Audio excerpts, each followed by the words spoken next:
I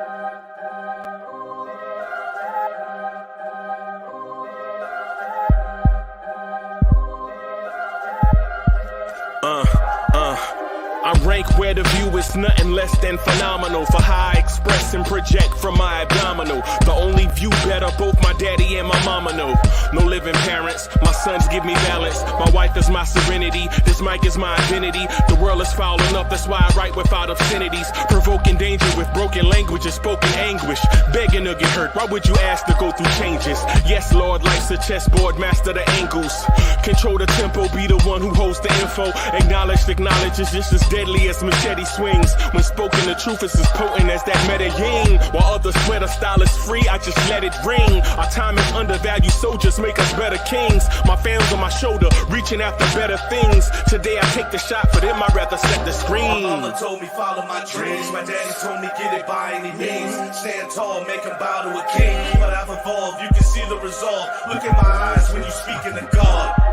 Life and for those who we caught up in using what I was scarred with the muse. I guess they call it proving I'm more than an artist. Penciling out my darkest while stenciling out a harvest. And storing what gets me from A to B, just like garages. Instrumental with collages. Envision what I've been drawing. Broadway to give you rhythm like the great Lena on. So bent on, found comfort in the storm. Find peace and on when you see them others perform. Organized chaos, outcasted like hey ya. That shit you saying now, we all know ain't make ya. So many nights was me and my notebook, no hook, no look, just me and my devils, but they so shook. Whatever it took, fuck the battle, ready for war. I ain't die, I evolved, living through these memoirs, regardless of the cost. And the gas made it this far with bars that'll last forever, like the wreck yard. My mama told me follow my dreams. My daddy told me get it by any means. Stand tall, make him bow to a king. But I've evolved, you can see the resolve. Look in my eyes when you speaking to God. I see dead people connect with my sixth sense. Heed no evil, get bread with my six friends. He's no diva, flexing a sick Benz. Plex is a teacher, investing in big trends. Scared like a bear, disrupting the bull market. Double down shares, portfolio parking. Dow Jones average, big bank tank sharking. Elevated rank while face stays sparking. Dan John's pace, my grace will sharpen. In the biz since kids, Rosario Dawson. He got game, but he's not Jesus. Connected through the pain, data's rocking through your speakers. My daughter's like a mama. Yo, what's good, everybody? What's good? It's your man, Uncle Freezy, co-host of the Knicks at Night podcast. Welcome to the Knicks at Night podcast. I'm joined by your host, Hoodie Kev. Hoodie Kev, I'm having some tech issues right now. I'm in front of the computer, man. If you can hold it down until I get started, man, I appreciate that, man. Yeah, I'll do my best. One, how is everyone in the chat doing tonight? I see everyone. 19 Con Man, how are you? Say for real, running late. I'll tell you, doesn't surprise me. Doesn't surprise me at all. Robert Parr, good evening, good evening, good evening. Fade for Kamingo. So tonight, the New York Knicks took on the Dallas Mavericks at home and lost 99-86. Just a little quick recap. Alec Burks led us in points tonight with 20 points. Julius, who shot 5 for 20 tonight and 1 for 7 from 3, had 14 points. Probably had the worst first half he's probably had all season. RJ. 3 for 11, 2 for 5 from 3, had 8 points tonight. If there was a glimmer of hope tonight, it was Obi Toppin, who had a quick 9 points in the first half and 7 minutes. Finished the game with 9 points, 4 for 5 from the field. Actually showed signs of life tonight. For the Dallas Mavericks, they were led, of course, by Luka Doncic, who had 26. Porzingis, who had a pretty slow start, the same as Julius, finished with 14 points. former New York Knicks son of former New York Knicks player Rick Brunson, Jalen Brunson, finished the game with 15 points. Former New York Knick Tim Hardaway Jr. had 14. This game was pretty much a close game throughout. Some would say they kind of stormed back. We had I'm going to try to be positive while I say this. The bench of the New York Knicks gave this team a 13-point lead. This bench was playing with high levels of energy. They were sharing the ball. They were passing the ball. They were hitting their shots. And Tom Thibodeau was like, you know what we need? We need the starters back in.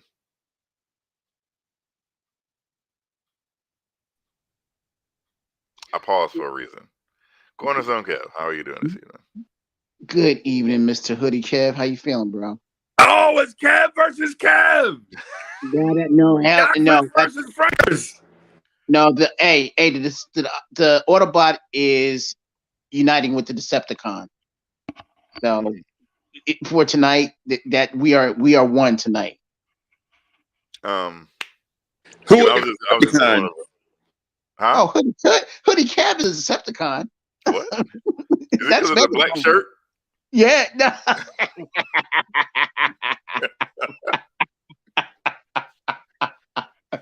Hey, you can be a black shirt.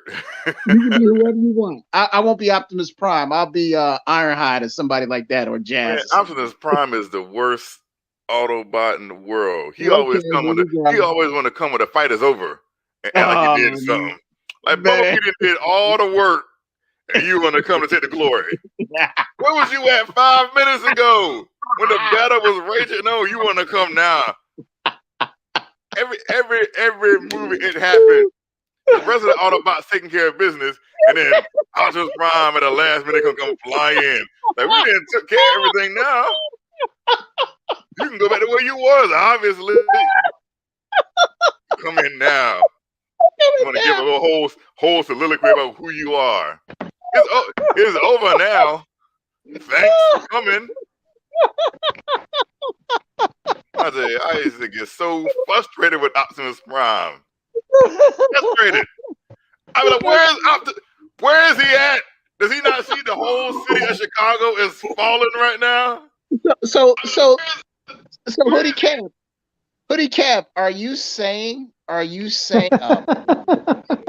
anyway, are you saying that the real hero was Bumblebee? Is that what you're saying? He is always the hero. He is always putting in the most work. And then, as soon as they about to give out his accolades, Optimus Prime come riding in like it's me.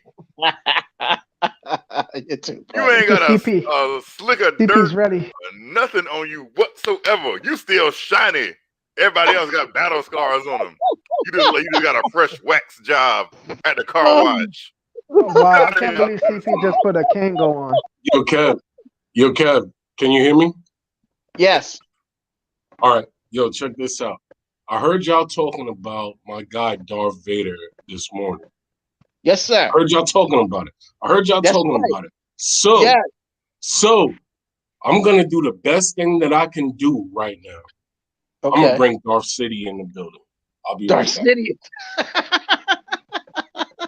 I'll be right back. All right, go. Oh, what man. a disaster second half.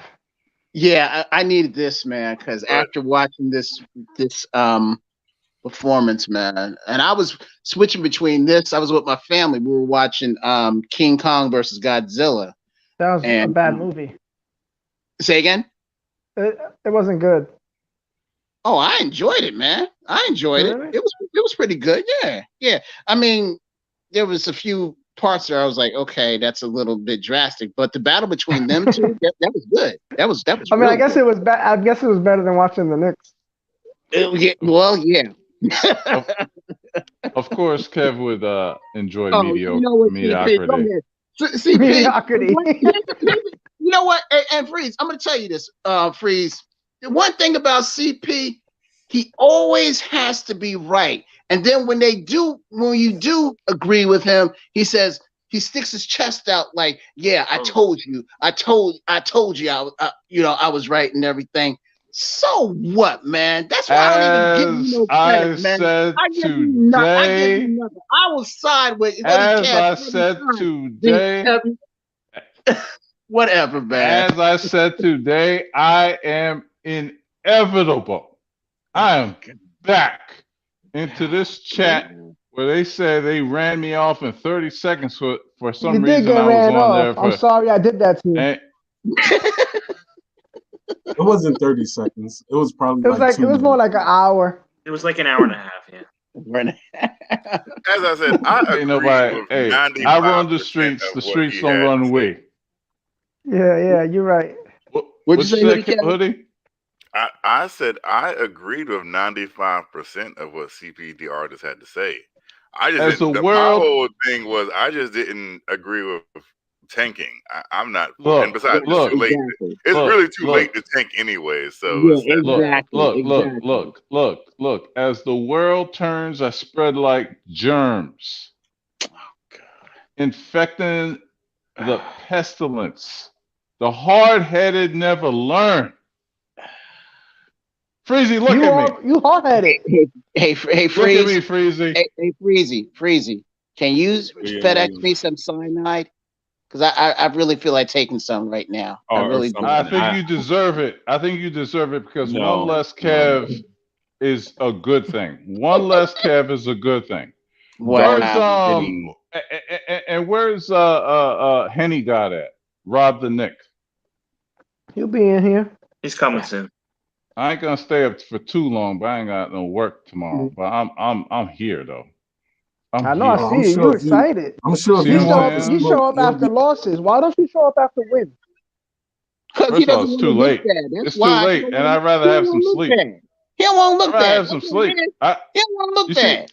You see this? I'm 45 years old, and I look beautiful, baby. See that? I'm beautiful, baby. This is 45 years of beauty, thanks to 7 hours of sleep. You see Freezy over there? Freezy gets no sleep. And it's Listen, you're not gonna be talking about my man Freezy though. Shut the hell up. Shut the hell. I'm on it today. No, I'm taking. I don't listen. We're not doing that. Hey, anybody can this ain't the morning. This ain't the morning drive, bro. We run this over here. Yeah. So you're gonna show us your Kango. Nothing. Y'all bunch of losers that love the Knicks.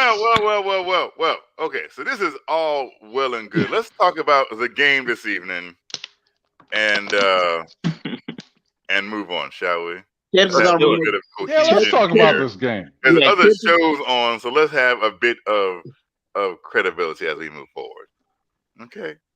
Dark City. Back to the recap of the game. Knicks lose tonight, 99-86. As I was saying, the bench came in the second quarter, got a 13-point lead when Tom Thibodeau pulled the hot hand and went back to the starters, who started the game off relatively slow. And that's when Dallas, I feel like all the momentum for the rest of the game shifted at that point. Julius and RJ combined for 8 for 31. 8 for 31. Yes, 8 for 31 tonight with a combined 22 points. Neither one of them had it tonight going. So, Cornerstone Kev, what are your impressions of tonight's game? My impressions is that Tibbs is going to literally run these guys into the ground. He has got if he doesn't expand his rotation to not just being 8 or 9 guys, he's gonna. This team is in trouble. I mean, it's in trouble right now because we're missing the key component in Mitchell Robinson. And now you got these guys that are, these lingering injuries that are happening to Derrick Rose and now Randall. He's going to run these guys into the ground, and his stubbornness is going to cost us. His stubbornness is going to cause our demise, and that's the way I saw it tonight. And what I mean by expanding that his rotation. Who are you going to go to? Who's going to go? Thank you, Eric. This is not Tom Thibodeau's problem. This is Leon Rose in the front office. Thank you, Eric. As the world turns, I spread like germs. Eric, it may be Leon Rose's problem, but he is the coach. And he's going to coach. He's going to put the players on the court who he thinks is going to have a chance to win. Honestly, Eric. He could have given Knox a couple of ticks. He could have put Ntilikina on Doncic to slow him down. He may have gotten his points, but he would have slowed him down. I'm just saying these guys are hurting right now. He's got to expand his rotation. He's got to. And now tomorrow night, if there was a must win, it's tomorrow night. It is tomorrow. You can't lose to Detroit. You can't. It was tonight. You're right. You can't. It was 2 games ago. The must win was 2 games ago. Right. Against Minnesota. Right? And then it was a must win tonight when you were up 13. You were up 18 against Minnesota. You're up 13 against Dallas at home. This is not Tibbs' fault. We agree on something. I'm trying to moderate, right? So I'm doing my best Stephen Fox impersonation. But a scorer's inside of a scorer is his ability and desire to score. So let me score right quick on Eric.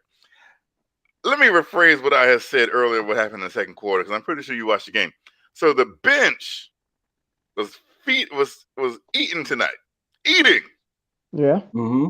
And Tom Thibodeau, not Leon Rose from upstairs or wherever Leon, Tom Thibodeau said, let me put back in the cold hand. Let me take out the hot hand and put the people who were cold off to begin with back in the game. How is that Leon Rose's fault? Yeah, but how often is that? No, hold on. He asked me a question. You can ask it right after, Steve, because I got you after. How often do we see the games start off slow with this first unit? It happens more often than it doesn't. That's one. So him going to the bench and them doing their typical 7-minute run together, okay, doesn't change the fact that you still got to continue with the same rotation. Why? And he didn't take out everybody. Why he didn't take out everybody. That's not working. Well, it's been working all year. But that isn't so. That means the bench. Working, that means the starters were. Have you ever heard of taking a pulse of the team? Have you ever heard that phrase? Yes, but what I'm saying is that doesn't count because what I'm saying is other time I would take. Hold on, I would take what I got from Obi and say, okay, listen, we got 7-8 minutes of him like this with this unit. All right. I don't know how much longer it's going to stay this way. Let's get our guys back in here, see if the starters can now feed off of that. That's not he didn't do anything wrong. He went with what he's been doing every year. At the 4-minute mark, you bring your guys back in.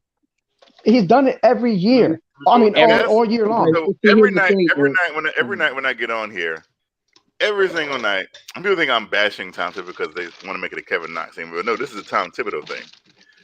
There's no ability to adapt to a situation. You're saying that Tom Thibodeau can't adapt to a situation. Well, yeah, we've seen it where he doesn't play guys after someone's hot. We've seen it all the time. So again, the answer to my question is yes. It's going to be no. What I'm saying is we've seen it in if a guy off the bench is hot, he keeps him in there. We've seen that happen. It's not like he doesn't do it. So Eric, let me ask you this. And we have a super chat from Kaiser Soze.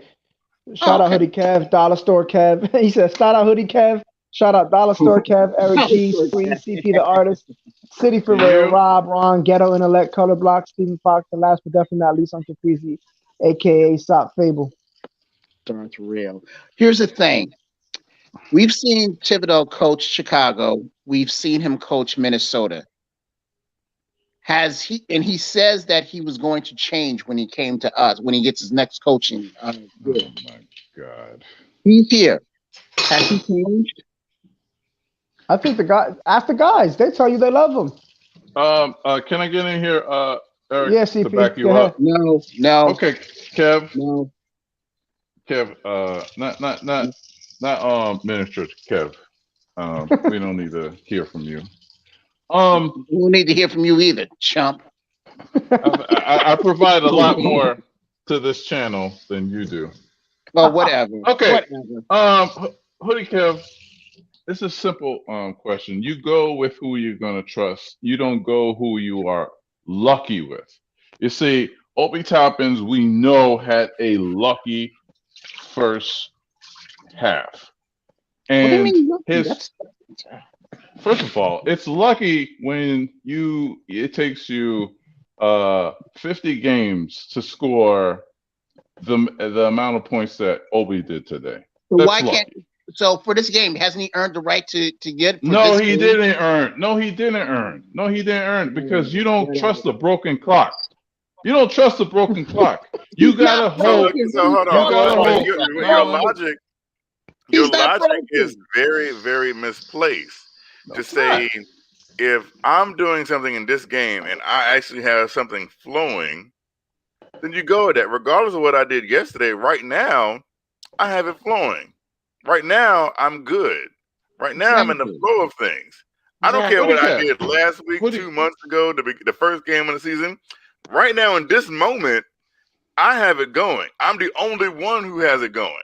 So I'll listen to that argument, and I think that's fair. I think that's fair because Toppin did have it going, but I can honestly say this. I don't think keeping Toppin in there an extra 5 minutes when he's hot was going to change the outcome of tonight's game. Nobody scored on offense on this team. RJ didn't play well. Randall didn't play well. Rose didn't play well. Quickly didn't play well. Yeah. And when all four of those guys, if none of those guys are playing well, we're not going to win. Period. Yeah. I don't care how good Obi Toppin is. I agree with Spree. You know why? Because when your best two players, your starters, are not shooting well, and then you got some of your best players come on off the bench not shooting well. Although the bench did play sort of well tonight, but you know what I'm saying? When you got those people not doing well, it's not going to end right. I tried my best. Listen, y'all see Luka Doncic? Y'all see him at the free throw line when he shot that air ball? You know why he shot that air ball? Because Darth City used the force. Well, they didn't use enough. I can't make certain things happen all of the time because listen, what I was talking about earlier, I'm just not finding out how to use my powers. So I messed it up, okay? But don't worry about it. When Darth City is in the building, we'll be okay. I'm just saying, I might be able to make some things happen. Man, Nick at Night is a totally different animal, man. When the freaks come out at night, y'all weren't lying. Look, it's the point I've been getting murdered the whole week about. We don't have enough help. Leon Rose need to be held accountable. I think all y'all had these. I was never wrong, even though you're not wrong about that. This team needs more help, but a lot of it too is let's be real here. They're banged up a little bit. Thank you, Spring. Our main guys are everyone's tired in the season. That's not an excuse. The bottom line is we played a lot of minutes, and it doesn't look good when you're not making shots. And it's hard for me to blame Tibbs. Yes, could he do something? Is he rigid? Yes, he's rigid. Hoodie Kev is right. Is there things that we could see maybe tweaks here and there? But the bottom line is what he has done for the most part of the season, he's been consistent. At least he's been consistent with what he's done. And for the most part, it's been successful. Right. So it's hard to tell him. I have a question. I have one question. When you say for the most part, what is for the most part? The majority of the season has been a success. So shout out to Kaiser Sose for the super chat. He says shout out to Hoodie Kev, Dollar Store Kev. Oh, y'all read it already? I'm sorry. Yeah. I'm sorry. I'm just a step behind, man. Maybe it's the takes I heard, man. I don't know. Are you okay? Freezy? You seem kind of down and depressed. Are you busting suds right now? I'm sorry. I'm making a hook. I'm sorry. I'm making a hookah. I didn't know you could hear. I didn't know my mic was that loud. You making a hookah? You put ice cubes in it? Oh God! Yeah, I do. Oh wait a minute, Eric, are you what's your nationality, my brother? You putting ice cubes in that thing? This is a Nick at Night first right here. Right. We can be talking about making hookahs on YouTube like this. Right. And what are we talking about? That's not why nationality important. Oh, because I want to know if he was Dominican or we Puerto Rican. We are all brothers. Oh, it don't matter. Because my Dominican, hold on, my Dominican brothers, you know what I'm saying? They know about the hookah, you know what I mean? So that's why. I know the hookah too, Boricua. Okay. Boricua. Aye. Listen, it don't matter about the hookah, okay? Randall's concerning we lost tonight. I'm scared. There's something more to this injury that we don't know. Exactly. We are limping. I agree. We are limping to the finish line. We are limping to the finish line. Randall doesn't look like mentally the injury. There's something with the injury. There has to be more there. I just don't see the same energy. I was gonna say, I'm starting to get concerned with him. So again, is it because? Do you think it's because Tibbs is running him into the ground? Was it your question? I just think he's actually hurt. I don't think he has his legs under him since that. I think there's a reasonable thing to agree that Tibbs it has been running them into the ground, but they say that players they want to play. They want to play. They want to be out on the court and they want to play. The whole purpose of a coach sometimes is to save a player from themselves. I agree. Right? I agree. So y'all don't think it's because he didn't have his braids in? I think that's a good one. Whenever he doesn't have his cornrows in, he does bad. I'm just asking. I'm just proposing a question. Isn't that just a coincidence? We can sit here and we can talk about people like Kawhi Leonard that take games off because they want to save themselves for when it really matters. This is a long season, right? And one of my biggest knocks on Tom Thibodeau, and you can see it's starting to catch up, right?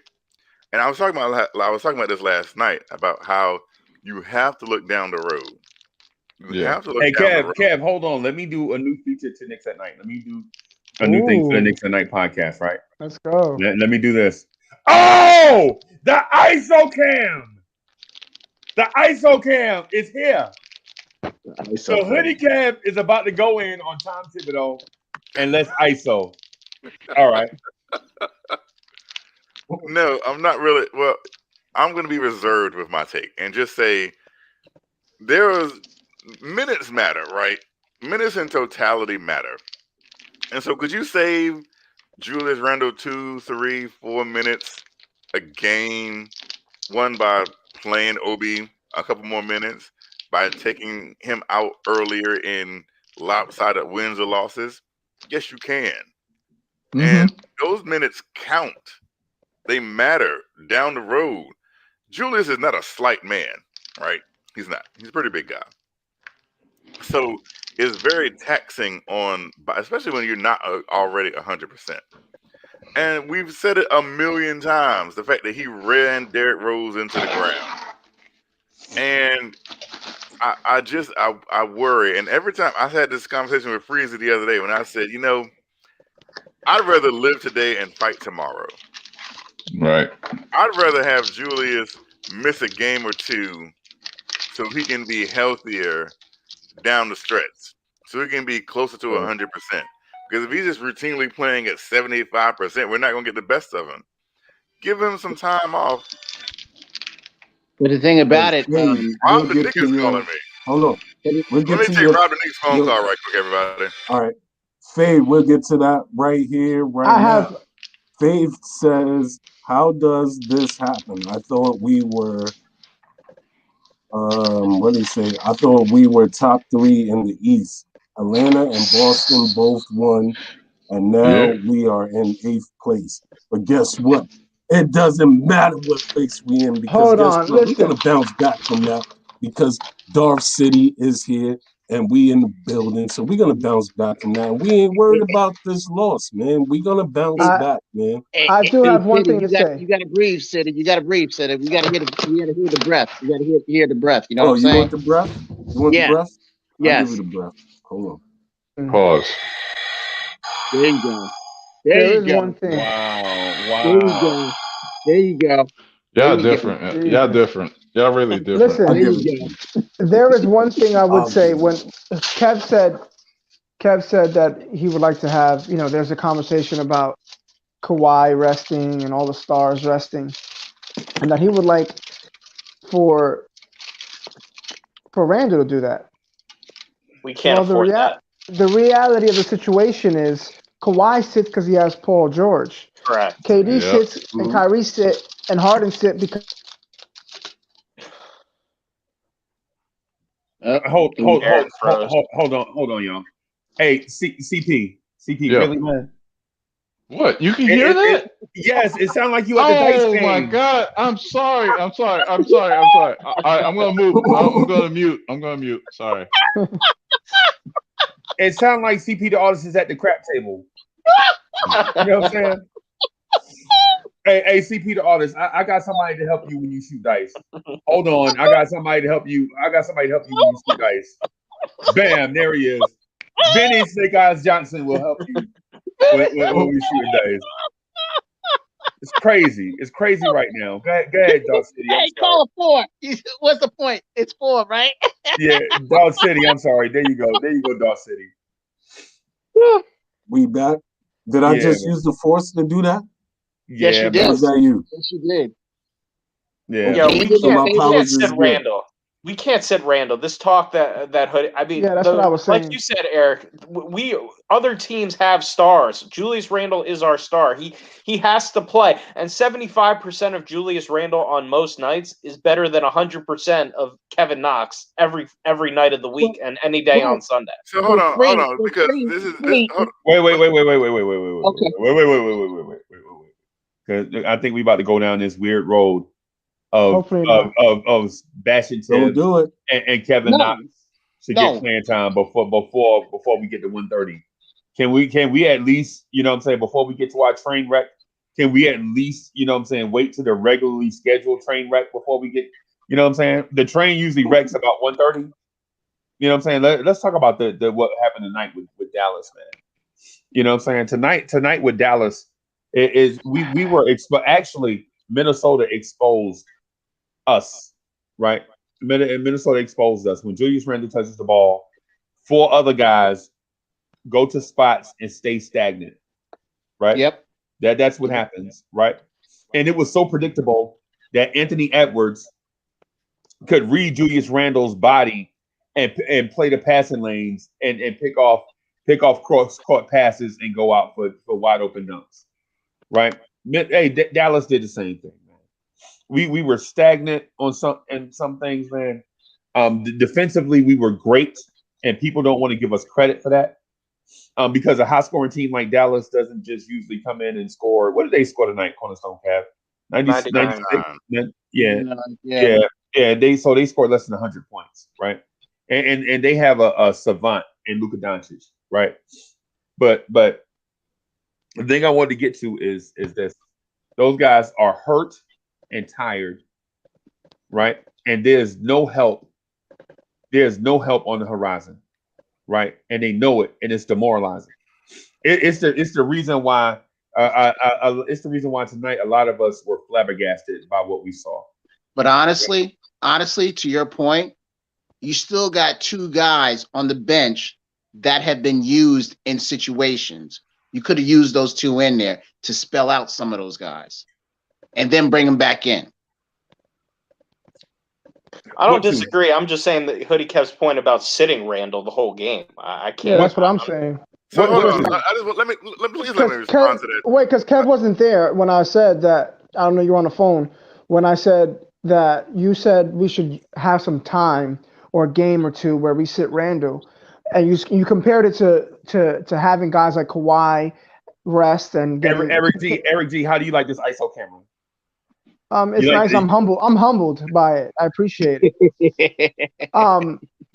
I'm not going to take advantage. I can see your toaster oven much better. Yeah, it looks good, doesn't it? That makes a good. You just put a good sandwich in there, man. It's really good.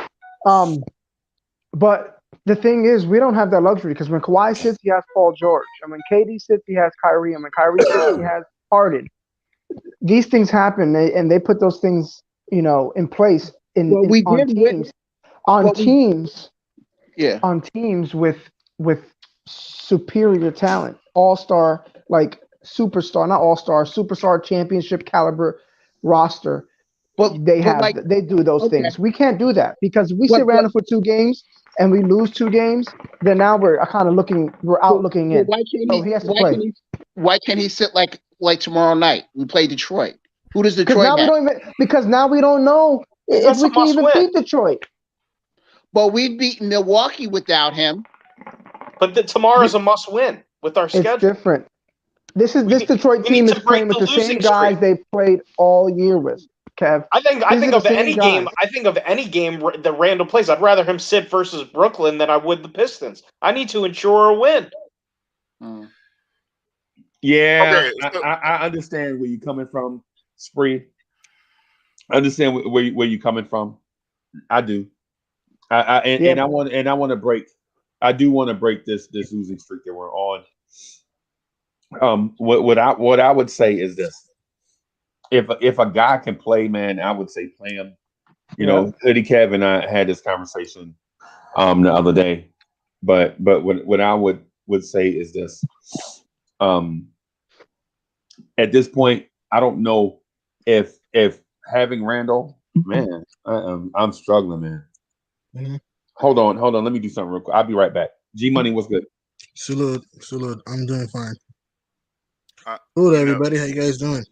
What's up, G? This is the issue, right? Mm-hmm. Why would you rather have, if because Julius hasn't been right for a while, right? He's had a couple of the last games since he's hurt himself. He hasn't been right for 3 games, in my opinion. 3 games. So he hasn't been right in 3 games, and we've lost 3 games, and he's not going to get any better, right? He's not getting any better because he's still straining through what he's going through. And if he's going to play, and his style of play, because we run the offense through him, and he's struggling, which means he's hurting the team. Let's be real. Julius Randle's play right now is hurting the team. I don't think Julius Randle. I would rather him just sit out. Okay, than him continually hurt the team. I don't think his play against the Timberwolves hurt the team. His play tonight hurt the team. Yeah, I agree. But Hoodie, there's a difference between being injured and being hurt. Sometimes you could will your team to play better as long as When did Julius Randle become Willis Reed? When did this happen? When did Julius Randle become? When did he come walking through the tunnel? Because when he got no help. Kev. This is ridiculous. If we're gonna lose, then let's save him. How about that? If we're gonna lose, how about let's save him till he's right? Because by the time we save him, we're going to be out of the playoffs. Yeah, but you're going to go into every game saying. You're going to go into every game to where it's going to the playoffs that serious. Yes, where you are going to jeopardize. I want to make actually happening. Are you really that selfish as a fan? Are you really that? Listen to what you're saying. If he's hurt. I don't care if he's hurt. He's not going to get more hurt. I can watch this team play in the playoffs. He's not going to get more hurt. Selfish. He's not going to get more hurt playing on with whatever he's playing with. How do you know? Are you an MD? Are you a doctor? I've evaluated him from afar. Kevin, everybody's hurt. And everybody's hurt. Everybody's banged up. I can tell based on Julius's healing abilities. I think it's not going to get any worse. I think this is what it's going to be for a little bit, and I'd still rather have 65% of Julius than anybody on our bench. This is what's interesting to me, right? And I'm not even talking about Julius. There was 3 players listed as questionable tonight. Yep. Derrick Rose, R.J. Barrett, Reggie Bullock. And that they were available. Did R.J. Barrett look right to you tonight? No. No, he was did Derrick horrible. Rose look right to you tonight? No. No, they were terrible. Actually, Reggie they Bullock, look I don't like... even care how Reggie Bullock looks. He can look Oh, whatever. but he I don't looked care good. You weren't Reggie gonna was ask decent that question. last night. See, Night, that's the thing with you, I Kevin. don't think he looked good. That's the thing with you, Doncic. Kevin. I saw Luka That's Doncic the thing with you. That's the thing with you. Eat him up. That's the thing with you. Luka did not go to the fourth quarter. Hoodie cap. You saw, bro. Luka did not So go wait to a the minute. fourth quarter. Hold on. You saw for that. How in the world is our best defensive perimeter player okay in 3 consecutive games? I've seen people light him up. I seen Jimmy Butler light him up. I saw Malik Beasley and Anthony Edwards light him up. I saw Luka Doncic, and yeah, we can all say they're stars or whatever, but this is supposed to be the guy that's supposed to do something about that. This is supposed to be the guy that's supposed to make it harder for these people to do it. And I don't think any of the last 3 games, Reggie Bullock has made it harder for any one of those players to score anything. First of all, so RJ Barrett also defended Jimmy Butler. Yo, hold on. Let me address this. You acting like Reggie Bullock played only defense the whole time, right? The whole game on Luka. Reggie did hit some shots. Yep. He did hit some shots. He was decent enough. He was decent last night. Like you acting like he was the only one that played defense on Luka. And remember, Luka was struggling until the fourth quarter. Stop it. There was other people. Yeah, there was other people that played defense on Luka. It wasn't Luka didn't just do anything Reggie until the Bullock. fourth quarter. I don't even think the Mavericks played that well. I just think we lost that game. We beat ourselves. They didn't beat us. I promise you, y'all will make an excuse for a flat tire. What excuse? I promise you, y'all will find any excuse whatsoever to make an excuse for someone. The Mavericks only scored. Reggie did not. Reggie. He played bad. The Mavericks it's only not that hard to say. Who played bad? The Mavericks only scored 99 points. Who played bad though? Who played bad? He said Reggie Bullock played badly tonight, and I don't think that's true. Of course, I don't respect that, man. It doesn't make any sense. No, listen, Uncle Freezy. This is what Kev said, Uncle Freezy.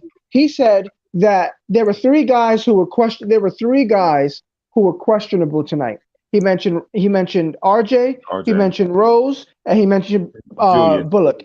And then he went to say, Rose, how did he look? Bad. And then he goes, oh, how did RJ look? Bad. And then he decided not to say nothing about Reggie Bullock because he didn't see the game.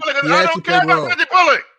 That's why I done said it. Because you have trash tape. If one of your guys you don't like plays well, you don't want to talk about it. I don't care about Reggie Bullock. If I don't have to say his name ever again, I won't.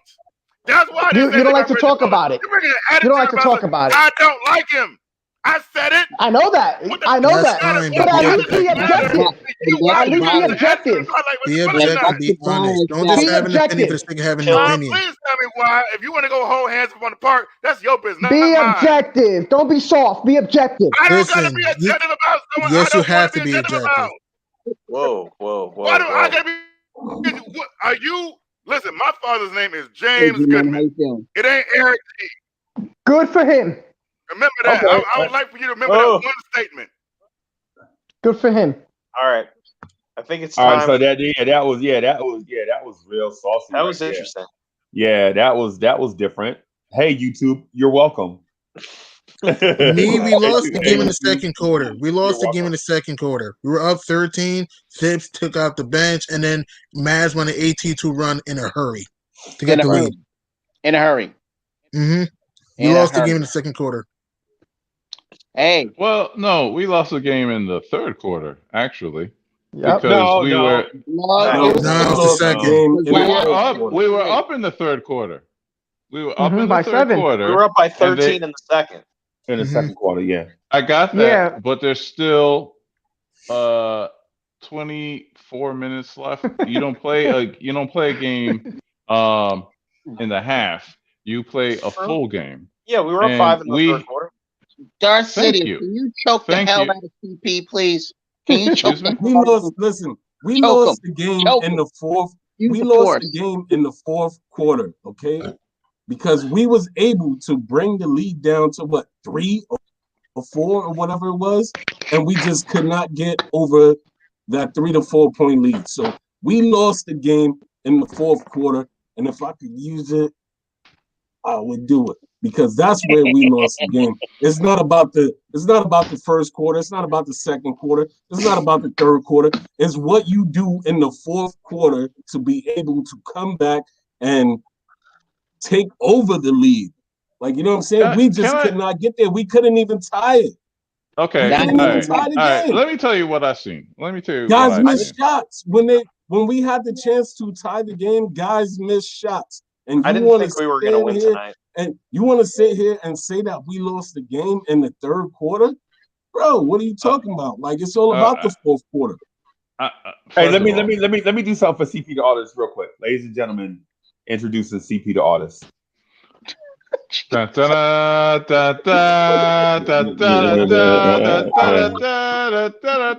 Okay. Seriously. We were up in the third quarter with 5 minutes left. In the third quarter. I've always said, and this is not conjecture, teams historically come back on us with 3 minutes left.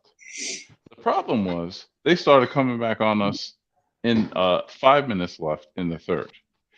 Sometimes you have to sustain a lead once you have one, and the Knicks didn't sustain a lead when we had it. It's not how you start a game, it's how you finish a game. I don't know. I'm pretty positive that most of my panelists here haven't really played basketball. I play every basketball. team. Whoa.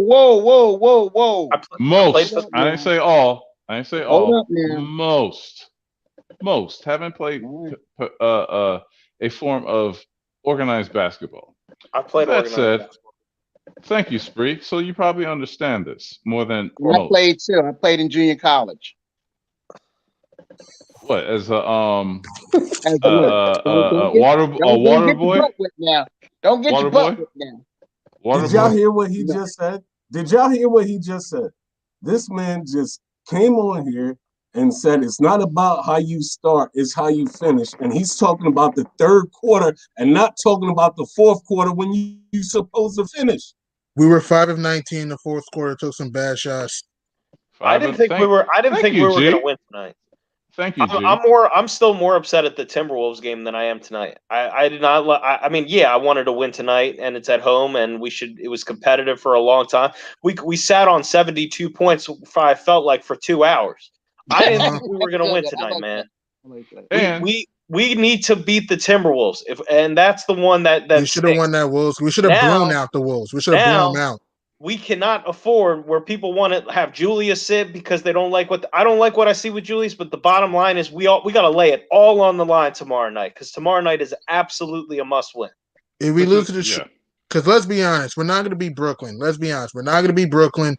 Boston, I don't know about that game because Evan Fournier was beasting against Houston in the fourth quarter. So who knows? We better beat Detroit. This is not a good Pistons team. They're 14-34. But knowing New York, sometimes you never know with this team. Yeah, correct. I mean, and with all that said, right? Dallas had crisp ball movement. They had a lot of dribble penetration. Mm-hmm. We were stagnant. We were doing a lot of one-on-ones. We were wasted in the final minutes of the fourth quarter because we were exuberating so much energy, so much defensive possessions that we were losing offensive rebounds. We didn't take advantage of KP's poor shooting in the first half. What we did was basically ran out of gas. As I've been seeing lately, this is a pattern. At the end of the third quarter, we are gassed. And I will accept most of the criticisms that are on Tibbs about bringing in the second unit a lot more quicker to relieve the starters for a run. And I will just say that the problem with the Knicks right now is, and I will co-sign with Hoodie Kev a little bit, is that yes, we are in the second half of this season, and I do believe that the fatigue is starting to run its course. Tibbs has to open up that he has to open his rotation mind. a He has little to open bit. his mind. He has to open up the rotation a little bit. But we can't pretend like people other than Julius Randle or RJ Barrett are not the answers to winning. We're not going to put a whole lot of faith in Frank or Kevin Knox to save this team in the stretch. So it is what it is. I'm going to stick with my takes. I believe that Leon Rose did a disservice to this team by not bringing on more and more help. Yeah, No, I feel you're right, CP. But Reggie Bullock, we need a go-to Reggie guy. Bullock was our third leading scorer tonight with 13, and he had a trash game. That's what I don't understand. Reggie Bullock actually played well. Reggie and Bullock. Luka was playing like garbage to the fourth quarter. When the hell did 13 points become a good thing? Bro, watch That's the thing with you, man. That's the thing with and you. Barney, what are we talking about?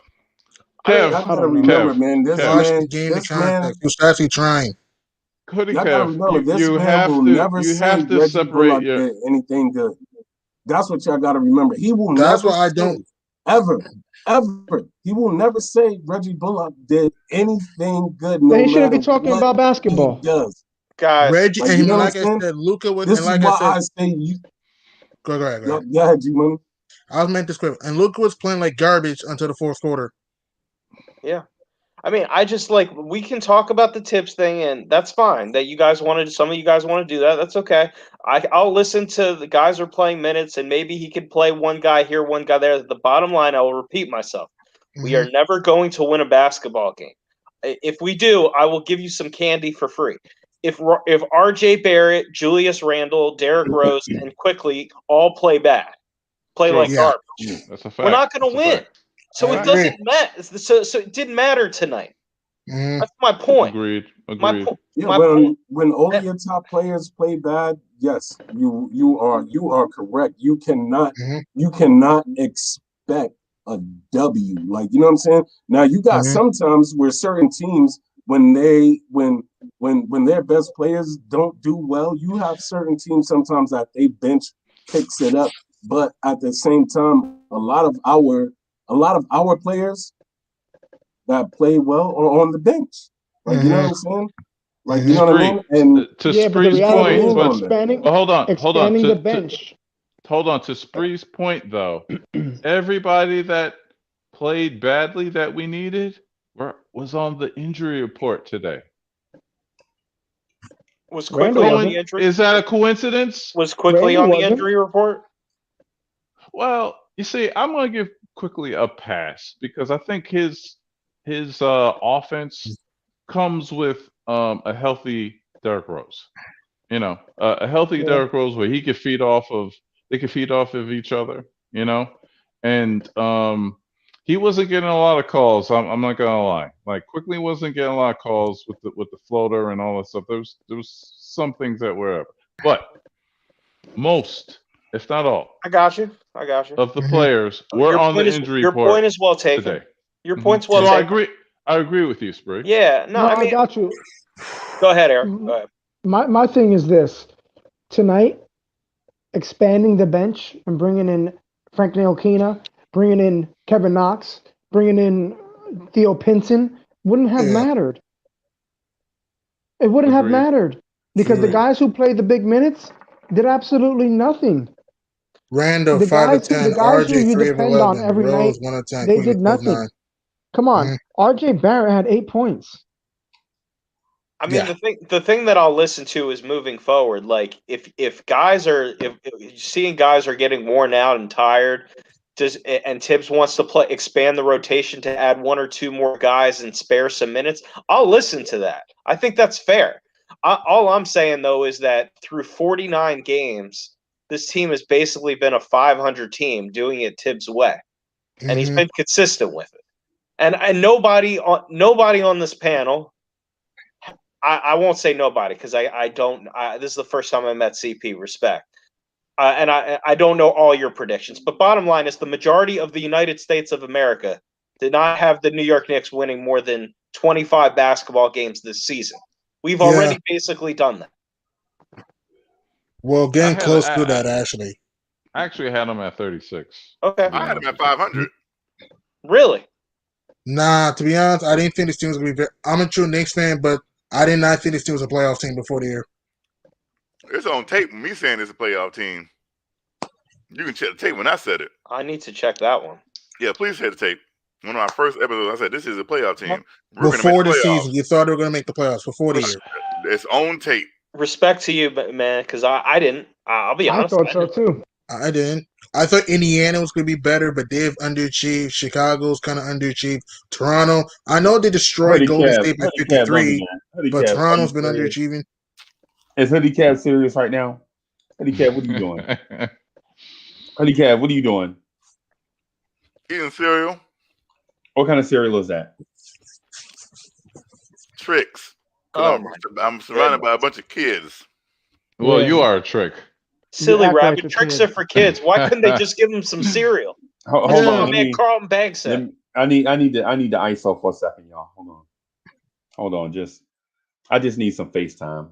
Just a little bit, just with me and our subscribers, me and people watching. So if you're watching and you're not subscribed, subscribe to the channel. You know, smash that like button, share on your social medias, turn that notification on the dark bell so you get notified anytime that Lawrence Tears puts anything out there. Right. So for one, just let me say to everybody watching, I appreciate y'all. Right. But for two, all these different narratives, I'm telling you, are in line and divergent at the same time. Basically, what's happening right here in front of our eyes is the wheels are falling off, right? So the wheels are falling off, and wheels don't just fly off. First, the car starts wobbling. That's what we are. We're in that first stage where the wheel, the vehicle starts wobbling or whatever, and you're like, hey, something's going on, and then you try to figure it out, right? And then the wheels fall off. You know what I'm saying? One at a time. And then you look out the window and you're like, hey, what's that? It's one of your wheels going in a different direction. That's where we are right now. Because lack of depth hurt us. Right? Lack of depth hurt us from the beginning. Coming out of training camp, lack of depth was an issue. Right? And we was hoping that we were wishing on a star that somebody would step up. We were hoping that it might be Knox or maybe Obi, or maybe a surprise player, you know what I'm saying, would be that player that will step up and help RJ and Julius Randle. Because we knew that RJ and Julius were going to be our best players based on the roster. Even before we saw them in preseason, we were like, okay, this is the best we have. These are our best two players based on what we saw. We didn't know how good RJ was going to be. We didn't know how good Julius was going to be. We didn't know Julius Randle was going to be an all-star. We just knew he was going to be our best player based on what we saw before. But the narrative going forward is, the Knicks season 2021 season was a cute story, right? They were punching above their weight. They thought they were contenders. They were actually pretenders. The front office knew that they were pretenders and didn't offer them help because they didn't want to sacrifice the long-term health of the franchise for the short-term health of the franchise. Right? They didn't want to put a Band-Aid on it. They wanted to just go ahead and heal it altogether so that the franchise could be in a better place going forward. I'm here to tell you that was the worst decision the organization made, right? Because what happens is nothing in life is guaranteed. You have to seize the day, right? You have to seize the day. You know what I'm saying? You can't live for you can't live for tomorrow by doing nothing today. Because what happens is the emptiness that you put in today as a placeholder will be the things that you build your foundation on tomorrow. right? So if you have a whack foundation today, when you start trying to build the second and third floor tomorrow, you're not going to have a good foundation to build these things on. I'm gonna bring everybody else back in now that Hoodie Kev has finished eating like a child in front of 1 million people. I just wanted the ISO for a little bit. Thank you, Hoodie. Thank you, Hoodie Kev, for being super entertaining. To the YouTubers that are watching. It is my great pleasure. So what I really want to get at is this. Mm-hmm. It is criminal. It's criminal negligence for the front office to sit back and not bring in some type of help. Right? They needed a center because Nerlens Noel is hurt and Taj Gibson is punching above his weight, and they brought in a guy named Pelly, a dude you've never heard of in your life. He's average. He's an average player. He is not. Hey, that dude is trash. That dude is trash. They just brought in a random body. They just brought in some body. He is just a random body. They brought in on a 10-day deal, and my belief is they only did it to save face. They're not going to use them. Mm-hmm. They're not going to use them. They just put a guy in a random spot. They just bought 10 days so to make it look like they're actually doing something. Because if we judge them based on what the transactions they made at the trade deadline, they cut an NBA caliber center for a dude that's a G League center. It's basically what they did. Right. And so with your starting center out for the year, basically, you bring in a guy who can't stick on the Pelicans. Dude's played for 3 teams. This will be his 4th team this year, right? He can't stick with anybody, and you gonna bring him in here on a 10-day deal? I mean, what are we doing, Leon Rose?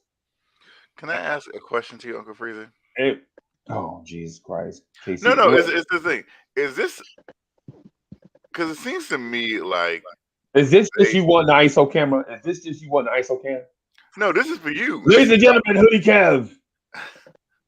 I just wanted to know, if you step back and look at it, is this a Leon Rose thing, or is this a Brock Aller thing? In Leon Rose's ear, saying, "Hey, don't mess with this cap. You better save this cap." I think that's an odd question, saying that Scott Perry is the GM. I mean, you don't pay top money for a capologist not to listen to him. Mm-hmm. Scott Perry is the GM. Right. Anybody remember that? We're talking more about Brock Aller than we do Scott Perry. No, y'all do. That doesn't make it right. Anybody remember that article that was posted about the problems that the front office had? That Brock Aller, Leon Rose, right, Scott Perry, and Thibodeau weren't on the same page. And Worldwide West. Yep, Worldwide West also. Thank you, and Worldwide West. And CP Artists, obviously. Clearly. Everybody wasn't on the same page making decisions. So it seems to me that either they're doing something that in the off season that they're planning on doing that we have no knowledge of, or they are way above their heads and they believed that staying pat was the best solution. I got killed this whole week that we're doing this soft tank. Just like what I'm echoing what you just said, Freezy. It's criminal negligence, and that was my feeling the whole week. We should have done something. We should have done something to improve this team. We didn't. We're going into this off season. Who knows? We'll make the playoffs, but what's going to happen on draft night? What's going to happen in free agency, which is pretty and I think as Knicks fans, right? we should be okay. We should be okay. Not with losing at all. We're gonna retool next year.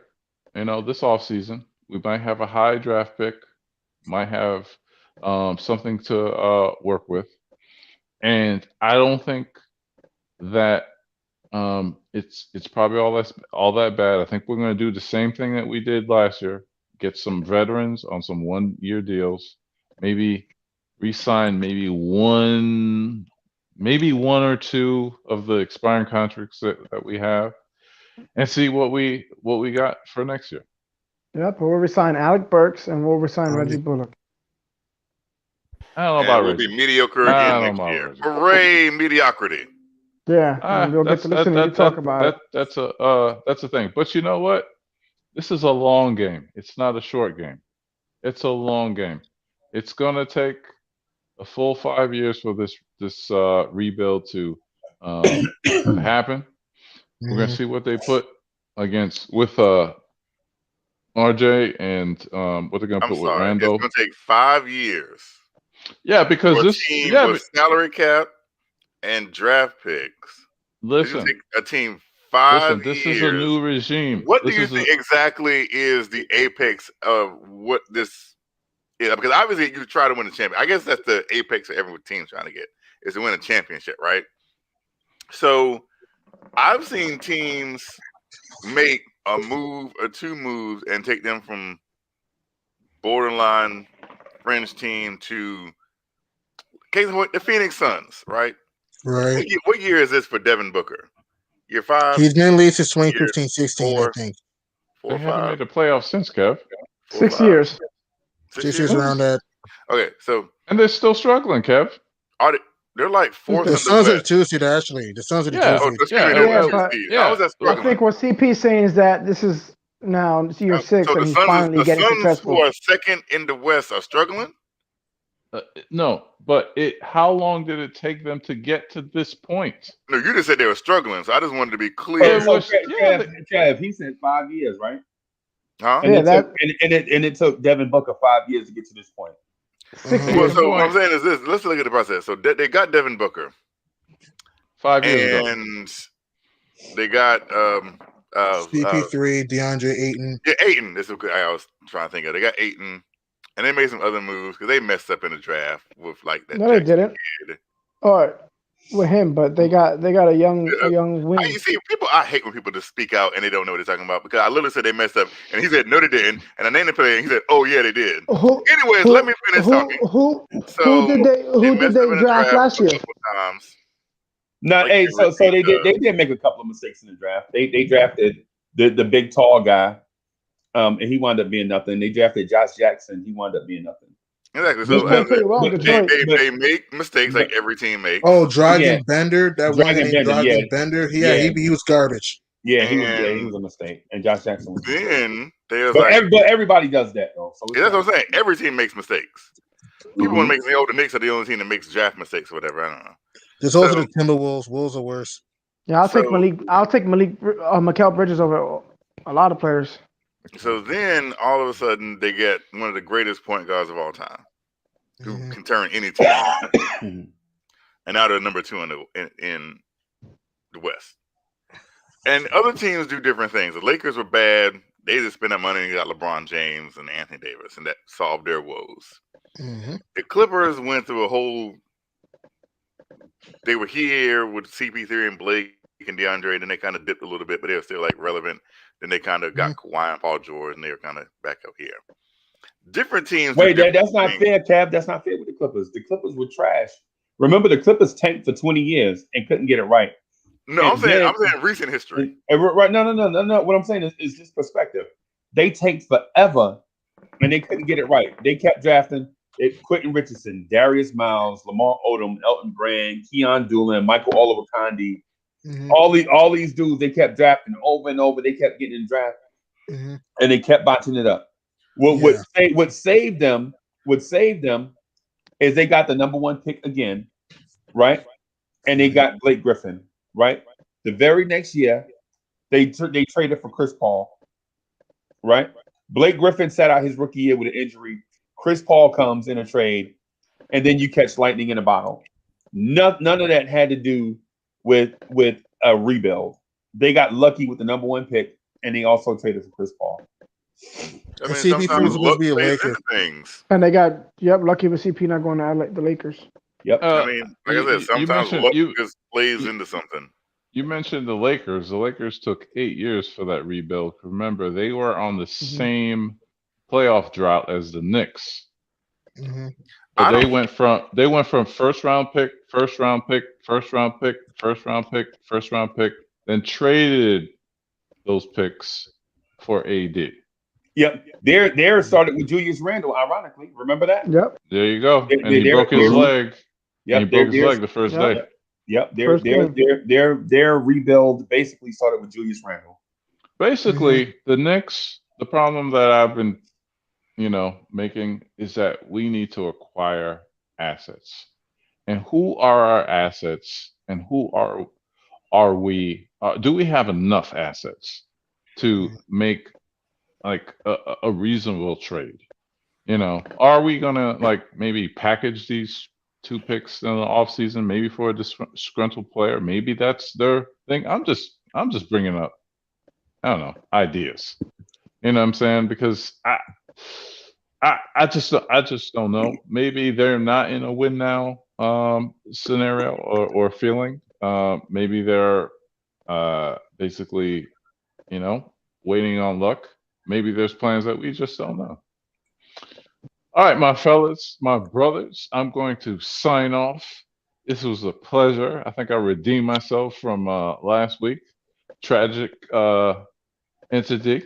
I wish you guys well. I was waiting for King Hennessy to be on here, Rob the Nick, but obviously he is. I'm right here. You do know he's been here. Literally. What's up, Henny God? I'm right here. What you waiting on me for? No, man. I heard you set out. I was going in 67 seconds flat, and I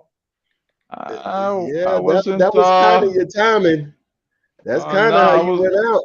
No, I thought you was going to stick around a little bit when I got there, but I get up at 6 in the morning. Like security grabs you. First of all, I had to get up 6 in the morning. It was already 1 o'clock. I did save them.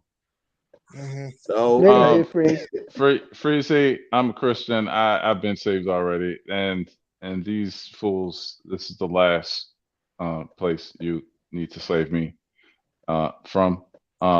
But you saved me from losing sleep. But so why did you tell?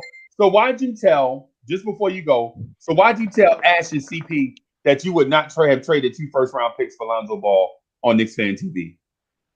Oh, I'm glad you was listening, because that's dumb. Why would I trade 2 picks when he would always when he's going to be a restricted free agent? We could just offer him in the offseason. Why would we? Because and he's not worth two first-round picks. Well. So here's the thing. Here's the thing. Worth is about. Price is about what you're willing to pay and what it's worth, right? Like to me, no lie. Whatever it is that me and CP the artist agreed to for compensation for what he did for Lawrence Tears was well worth it. Whatever it was that we agreed to, right? Right. Whatever it was, right? Because it was worth it. Because what CP the artist brought to Lawrence Tears, it's something that you know what I'm saying, incredible, right? It pays itself. It pays for itself. Right. So does Lonzo Ball with the Knicks. Right. So with Lonzo Ball with the Knicks, right now, you saw an offense that was stuck in the mud against a Dallas team that does not play.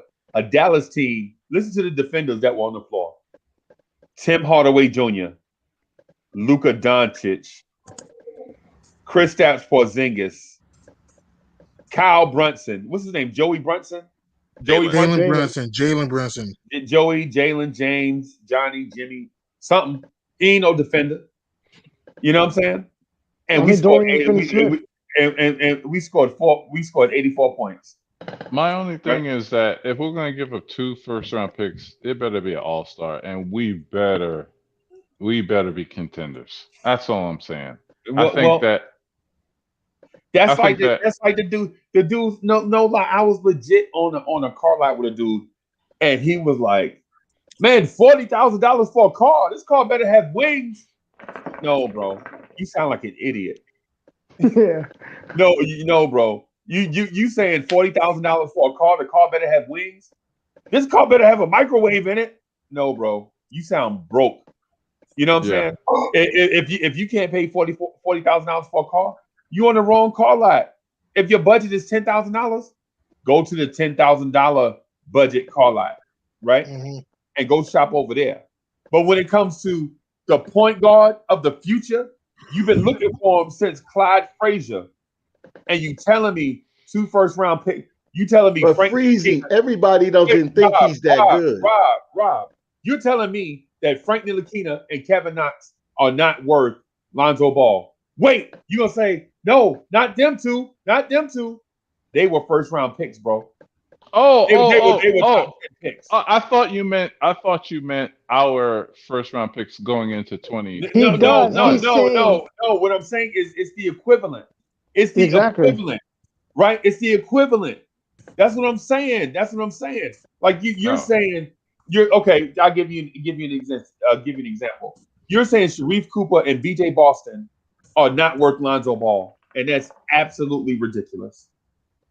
That's absolutely ridiculous. B.J. Boston and Sharif Cooper is not worth Lonzo Ball. Right now, if the draft was in 10 seconds or 10 minutes, we would be getting cats like Sharif Cooper and B.J. Boston. You're saying Lonzo Ball is not worth it. Wait a minute. Now we are. Last time I checked, we are like at number 15 or 16. 16 in the league. Draft. Right. That's Sharif Cooper range. Okay. Now the season isn't over yet. What if the season ends where we are way sub 500 and we are in the lottery and we end up with a top 5 pick, top 10 pick? Would you still make that deal for Lonzo Ball when we could probably get what's that kid from Gonzaga? Help me out. The point guard from Gonzaga. What's his name? Suggs. You mean to tell me that giving up Suggs at a cheaper price wouldn't be an ideal? I don't do the if game.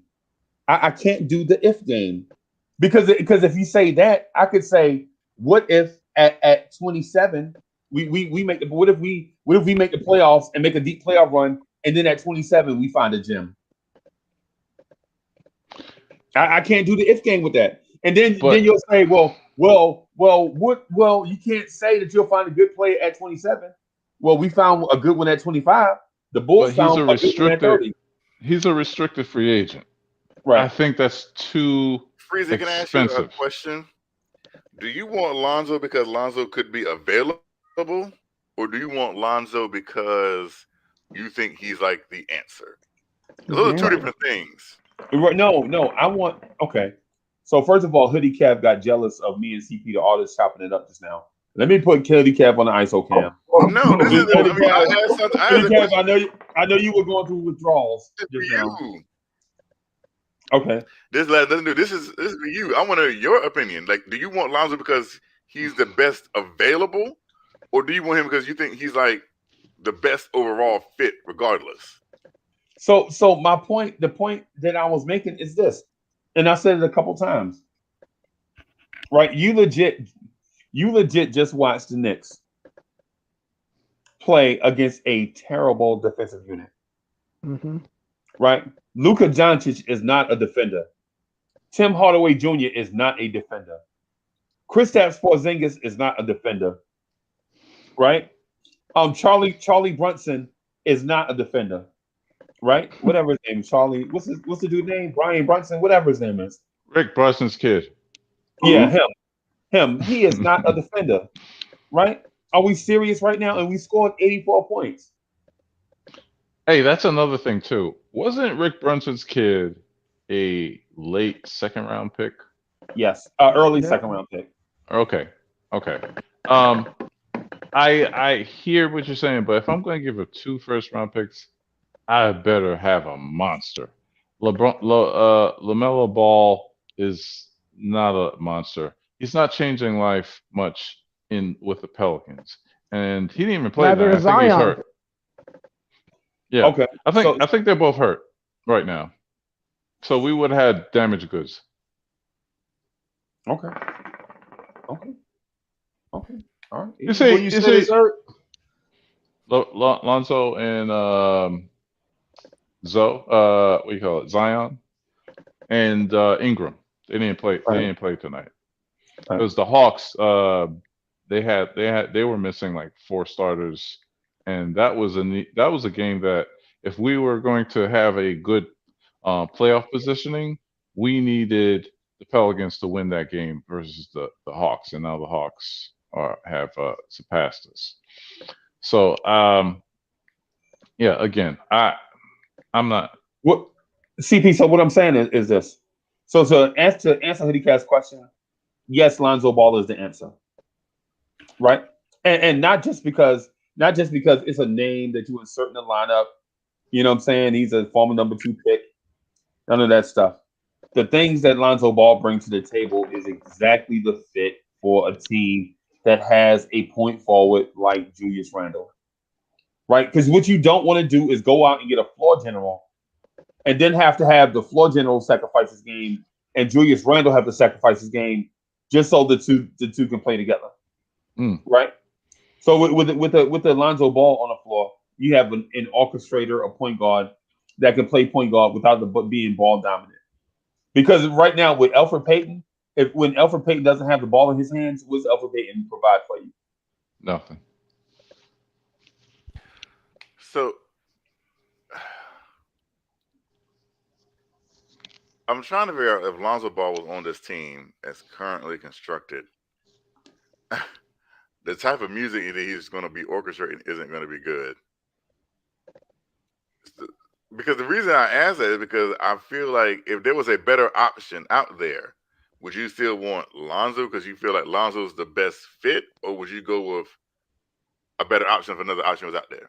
Like case in point, if D'Angelo Russell became available, which there's rumors he is. That's a weird. You're asking me a weird loaded question. You're saying if a better option was out there.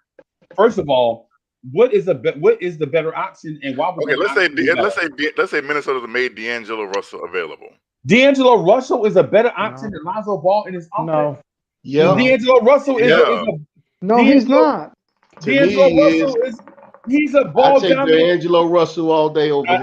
I know because y'all get punch drunk with names, right? D'Angelo Russell is a ball dominant guard. Don't y'all already have a ball dominant guard? It makes nobody better. Who's that? Elfrid Payton. He ain't ball dominant. Oh, y'all bugging. Y'all was Elfrid Payton ball dominant. So okay, all right. So he just don't know when he just don't know how to pass. That's Russell don't make nobody better. He got on blinders. He got on horse blinders. Right. So for one, Lonzo Ball is complimentary, right? And I know y'all don't understand what complimentary is. Some of y'all. Oh wow! Because none of us went to school. No, Rob. no, Rob. Listen, in that complimentary thing that you just alluded to, like you alluded to somebody not being smart. What I'm saying is when we get on this thing, and when I ask everybody to pass the mic, what we start doing is talking over each other more and more. That's what I was alluding to. Like if we were complimentary, we could pass this mic along, man. It would be beautiful, right? But what I'm saying is this: in a complimentary sense, D'Angelo Russell has done nothing. He has done nothing. He played with the Golden State Warriors, who was coming off championships, and he couldn't coexist in a complimentary offense in Golden State. And you want to bring him here? That's not fair. Serious? That is not fair to say to D'Angelo Russell. No, that's not where has D'Angelo Russell gone and won Okay, first let me explain. Can I explain Where's the Golden Lonzo State? Ball? They're gonna say Brooklyn. Where's he going at? See, I just said complimentary. Rob the Nick was talking, and Hoodie Cap cut him off. Okay, the thing with him when he went there was when they got him, he really wasn't needed. It was due to the purpose that old boy was hurt. So therefore, that was a bargaining chip for them as soon as they got D'Angelo. It wasn't that they was going to keep him anyway. When they made the trade, everybody knew that he wasn't going to stay there. They finagled him for a first round pick because they was over the salary cap. It wasn't that he couldn't coexist with them. It was that in Golden State's hierarchy of their team, you had Clay. You got Clay and you got Curry, so there was no need for another high-priced guard. So they finagled him over there for a first-round pick and got a needed player because at that position, Clay wasn't there. Because when Clay come back, Clay was there. Clay was hurt. Clay was hurt. Clay was hurt. Clay was hurt. Oh, okay. So hit me out, Rob. What I'm saying. All right. So Clay was gone with the torn ACL, right, in his knee, right?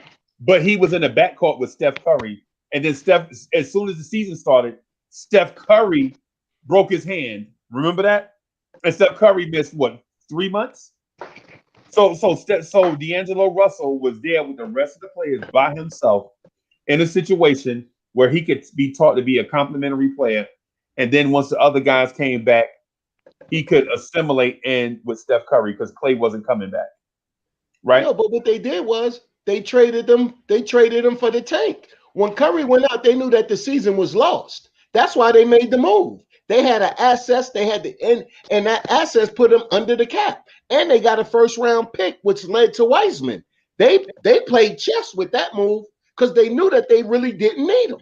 But Rob, they traded him before Steph came back. Remember, Steph came back in March. They traded him exactly because they embraced the tank then for the first round pick. No, and we both know that Steph Curry could have came back a whole lot earlier, but him and Draymond was like, it was a tank. It was a tank. Exactly. That was a tank.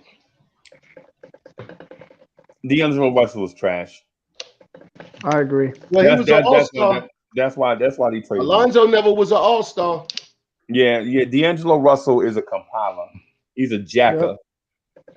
Wait a minute. He's not a jacker. So how do you say he's a compiler when you literally have been on this and stated several times there's no such thing as empty stats? You have literally came on here multiple nights and said there's no such thing as empty stats, but yet you just said D'Angelo Russell's a compiler. Yeah, he is. He is. You remember our conversation about Dame Lillard? There's several conversations about Dame Lillard, yeah. Yeah, but Dame Lillard is way better than him. Right. So okay. So to simplify, D'Angelo Russell is not a difference maker. Right. Dame is. D'Angelo Russell is not a difference maker. Lonzo Ball is the perfect complement to Julius Randle, who is and so y'all missed because y'all were so eager to be right on y'all point. Y'all missed the fact that I was pointing out to you that Golden State has a point forward, right? One of the great point forwards to ever play the game. D'Angelo Russell played with him, and it was a disaster. Yeah. Yet you want to bring D'Angelo Russell to New York with a point forward and think that it's going to work. How? Because I don't know how you feel Lonzo Ball is a difference maker when he plays with Zion Williams. This is not about Lonzo. This is not about Lonzo Ball. This is about D'Angelo. What is the comparisons? It's a comparison. No. This is about D'Angelo Russell. Do you know why D'Angelo Russell fits on this team better? Because this team can't score. So the team has an issue with scoring.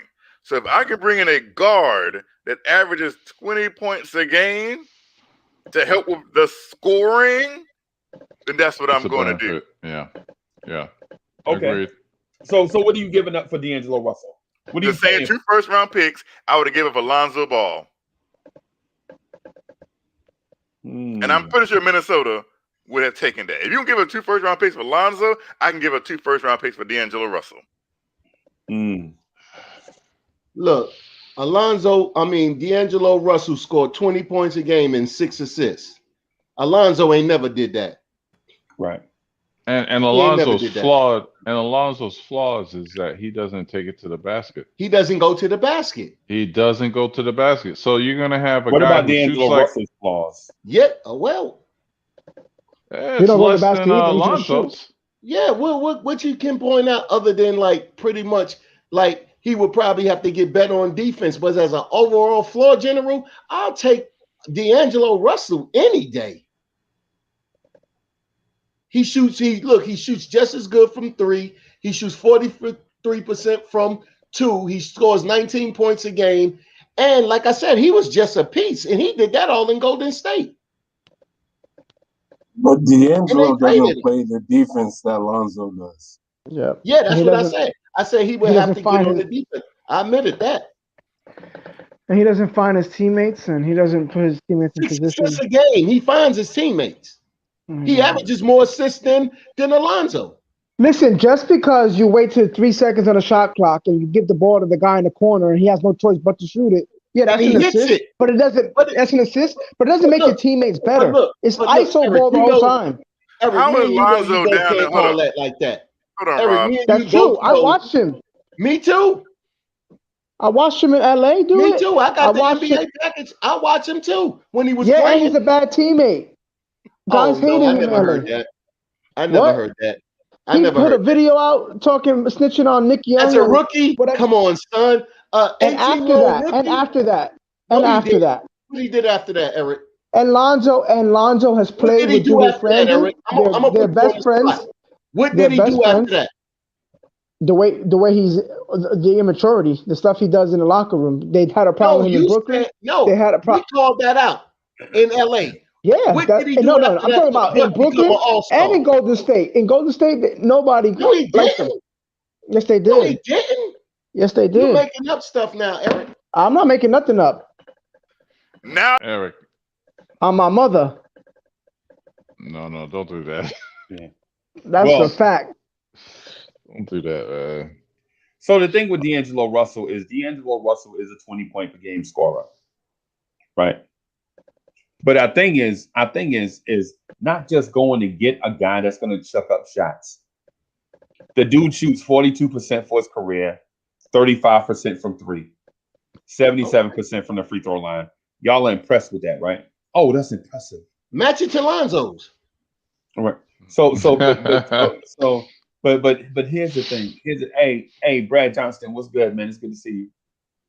The thing is our team doesn't need somebody to come in just to be a scorer like that. What we need is somebody that's gonna be an orchestrator of offense, and that was the point that I was getting to, right?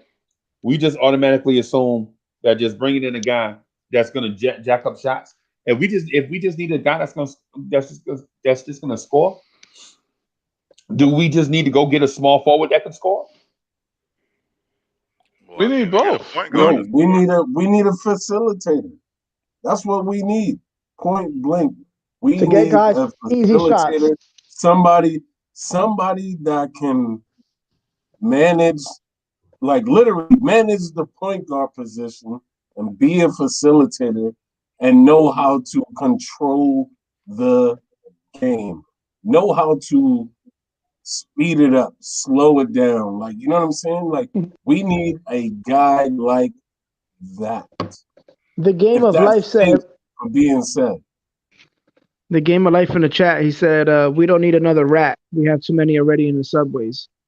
So back to more relevant purposes. So Lonzo Ball plays with Zion Williamson and Brandon Ingram, right? And Josh Hart and Steven Adams, and his team is under 500, and he's averaging less assists than what D'Angelo Russell is averaging during the whole season.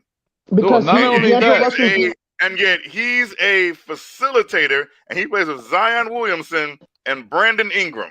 Not only that, Kev, Zion Williamson and Brandon Ingram and Josh Hart and all those other guys bring the ball up too. He's not the only one. In Minnesota, D'Angelo Russell's the only guy bringing the ball up the court and facilitating. That's why those things happen. But the same thing that happened in New Orleans, where there's 5 guys who like to bring the ball up and like to make plays for themselves, that's what happens. That's the same thing that happened in New Orleans. That's happening in New Orleans, right? In New Orleans, it's the same thing that happened in LA.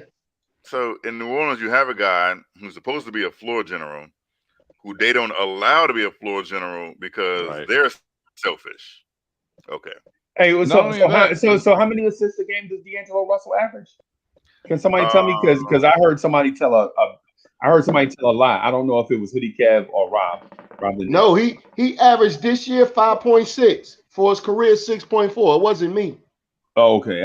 Okay. That's what.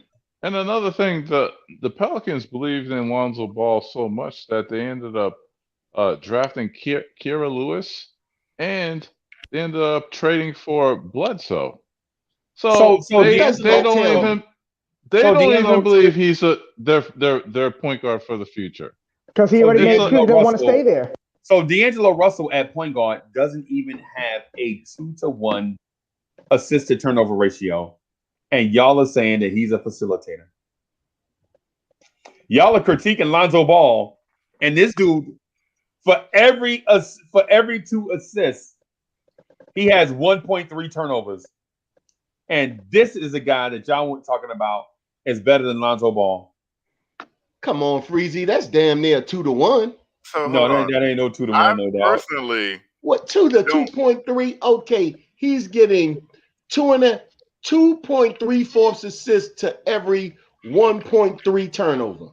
All I'm saying is that Lonzo Ball averages 6.4 assists in his career, and this year he averages more assists than D'Angelo Russell. D'Angelo is not even playing right now, and neither is Lonzo. But no, he hasn't been playing since January. Yeah. Right. Okay, it doesn't matter. But you said he don't average 5.6. He averaged 5.5. And that's the other thing too with D'Angelo Russell. That's the other thing. And Lonzo rebounds the ball. Every year, my man is hurt. I'm looking at games. D'Angelo Russell played. Okay, so he played 19 games this year. He played 45 games last year, right? He played 81 1 year in Brooklyn. He played 35 out of 82 before that. He played 60 out of 82 before that, and he played 48 out of 82 the year before that. So what are we talking about? So and Lonzo averages almost 2 steals a game. Okay, let's say what Alonzo played: 52, 47, 63, and 38. Okay. Yeah, Alonzo is very. So he's missed 6 games this year. He's been injury prone. But he stayed injured. He's been injured his whole career. He missed 6 games this year. He never played nothing in the 80s. The Lakers had a problem with his injuries. Yeah, but on a player's skill set, who do you rather trust to facilitate the ball? Lonzo Ball. Doesn't make sense. No, exactly. Wait a minute. Is it D'Angelo or is it D'Angelo or is it Lonzo? For me, who do D'Angelo. You trust more to facilitate the ball? I trust D'Angelo better because all this dude do is throw long passes in the half court. He passes the ball and backs away like Frank. He doesn't get to the basket and pass. D'Angelo's game is more well-rounded than his. But sometimes that's what you need. Sometimes you need that downhill pass. Sometimes that's what you need to get those easy baskets. But look, that's not going to carry a whole game. That's just one part of the game. No, but that's just one part of the game. Even if he does that 8 times a game, right? One part of the game. What I'm saying is sometimes you need that. Sometimes you need that guy that is looking up court. Like, you understand what I'm saying? Sometimes you need that. You need that one guy that's looking up court. Yeah, but when the game gets tight, say, you know what? That's we need to get a run. Right. I agree, but I'll take a guy, a guard, who gets 5 rebounds a game, who has 7 assists a game, and who gives me 15 points. Lonzo does that. I'd rather have a guard. And he averages almost 2 steals a game. I want to get a guard like every other guard that will give me 20 points a game. Right. Like almost every other team in the league. You're right. Hey, Freezy. Yeah, but what are they giving up? Alonzo is 2.5 turnover ratio. Alonzo is 2.5 turnover ratio. You talking about 2.3 for D'Angelo? Alonzo is 2.5. No, that's not ratio. That's just turnovers. Two turnovers a game. Rob, 2.5 a game. Rob, that's not the same thing. Rob, that's not the same thing, man. You just wait. Yeah. Okay, well, I must have missed them. I didn't look at the top. My bad. Yeah, but 2.5. So if you divide 5.5 by 2, then Alonzo Ball is over 2-to-1 assist to turnover ratio. Yeah, because D'Angelo don't assist the ball. Not nearly as much as Lonzo does. He doesn't get rebounds. He doesn't play defense, so he don't get no steals. And his career average is 17 points a game, only 2.5. Only 2.5. His career average is 3 points more than Lonzo. And his field goal percentage is about the same. So again, I just want to be clear, like getting steals means you play defense, right? But he plays defense. You see it. You watch it. You know he does. But you just said the same thing. He gets 2 steals. It means he plays defense. So I guess I said he gets 2 steals a game. I said he gets 2 steals a game, and he plays defense. Like I said, I'd rather have a point guard that's going to get me points on a team that has a hard time with getting points. Right. What's the problem with 15 points a game? Instead of let me get a point guard that's going to facilitate the Reggie Bullock. Hey, so thank you for so for the Love of the Game podcast. Thank you, Coach Zach and Spree and everybody. They say Lonzo, thank you for the super chat. Lonzo's averaging 38% from deep on 7 attempts a game, and when he's at point guard, he averages 11, 7, and 7. He's improved with 74% free throw percentage. I mean, what's the problem with? Hey, look. Just because you like one player and we like another player, it ain't no big thing to anybody. No. I just don't think that Alonzo. It's not about likes. It's about the numbers. In the numbers that I see and what I think that the Knicks need, my own personal opinion, I think D'Angelo will fit better than Alonzo. No, and I'll tell you right now, if you want to bring D'Angelo in with Julius Randle, it's not going to work because he doesn't like him. Right. He played Julius Randle. He said it. Like Julius Randle and Lonzo Ball. No. I said, listen to me. Heard Julius Randle, Lonzo Ball, and Julius Randle. Hey, Julius Rob. So you see what I'm talking about by complimentary, right? Eric G was legit talking, and people start talking over him. See what I mean by complimentary now? Julius Randle and Lonzo Ball are best friends when it's all said and done. How are they best friends? Where's the proof of this? They are best friends. It's true. It's a fact. They are friends. Where's this fact at? I'll send you a video right now. Let me tell you something. I'll send you a video right now. Listen, I got a best friend, and trust me, I don't need him helping me with. Now let me get to the other point. The other point I is can't make money with my best friend. Hold on. Yo, I just noticed what y'all said. All 3 of these dudes did play for the Lakers at the same time. Yes, they did. And Julius Randle and D'Angelo Russell do not get along. He had a big problem with him doing that to Nick Young. They all X'd on him in the locker room. Nobody wanted him. That's why they had to get rid of. They had to get rid of D'Angelo Russell. Let me ask a question. That was before they got LeBron. If Julius Randle didn't like Chris Paul, are we not going to bring in Chris Paul because Julius Randle doesn't like him? That's not the same thing. We're talking about two. No, it's not. We're talking about 2 players. I'm not going to bring in. We're talking about 2 players. We're talking about 2 players that were. We're talking about 2 players that he's played with before that we're comparing. It's not the same conversation. You think Leon Rose cares if Julius Randle likes D'Angelo Russell, or do you think Leon Rose cares if D'Angelo Russell can make this team better? I'll tell you right now. What will make this team better? What I'm saying is that when CP the artist is talking, you know what I'm saying, I let CP the artist rock. When Rob the Nick is talking, I let Rob the Nick rock. Even if we don't agree, even if we don't agree, you know what I'm saying? Even if we don't agree, you know what I'm saying, we let each other rock. Eric G be talking, and then Hoodie Kev cut him off, and then Hoodie Kev be talking, and Eric G cut him off. And, you know what I'm saying? Instead of just, you know what I'm saying? What we need to do, man, is figure out a way to be complementary. You know what I mean? Just like we got plenty of time, man. We got plenty of time. We didn't know rush again. The only person in the rush is CP the artist. You know what I'm saying? CP the artist keeps saying that he needs some beauty sleep. That's he the only one in the rush. I'm good. You know I'm good. I'm good. All I'm saying I haven't is been out this late. all I'm saying is Rob the Nick, you muted. You muted. You muted. Can I go next? Do you think, dog? Okay, look, I found an article. They said that Randall was crushed when D'Angelo Russell left. He said they had a bond. They came in together, and it was kind of hard. I got the article. I can read it right now to you. It was tough for me and D'Angelo. Obviously, we came in together. He came in the year after me, but you spend 2 years with somebody you kind of build a relationship with, and we was the young core. And it was kind of tough when he left. So what are you talking about, Eric? Look at this. Lonzo Ball and Julius Randle. You said D'Angelo Russell that he didn't like him. Explain nobody, that. Nobody in the locker room like D'Angelo Russell. But look, I just read what Randall said about him when he left.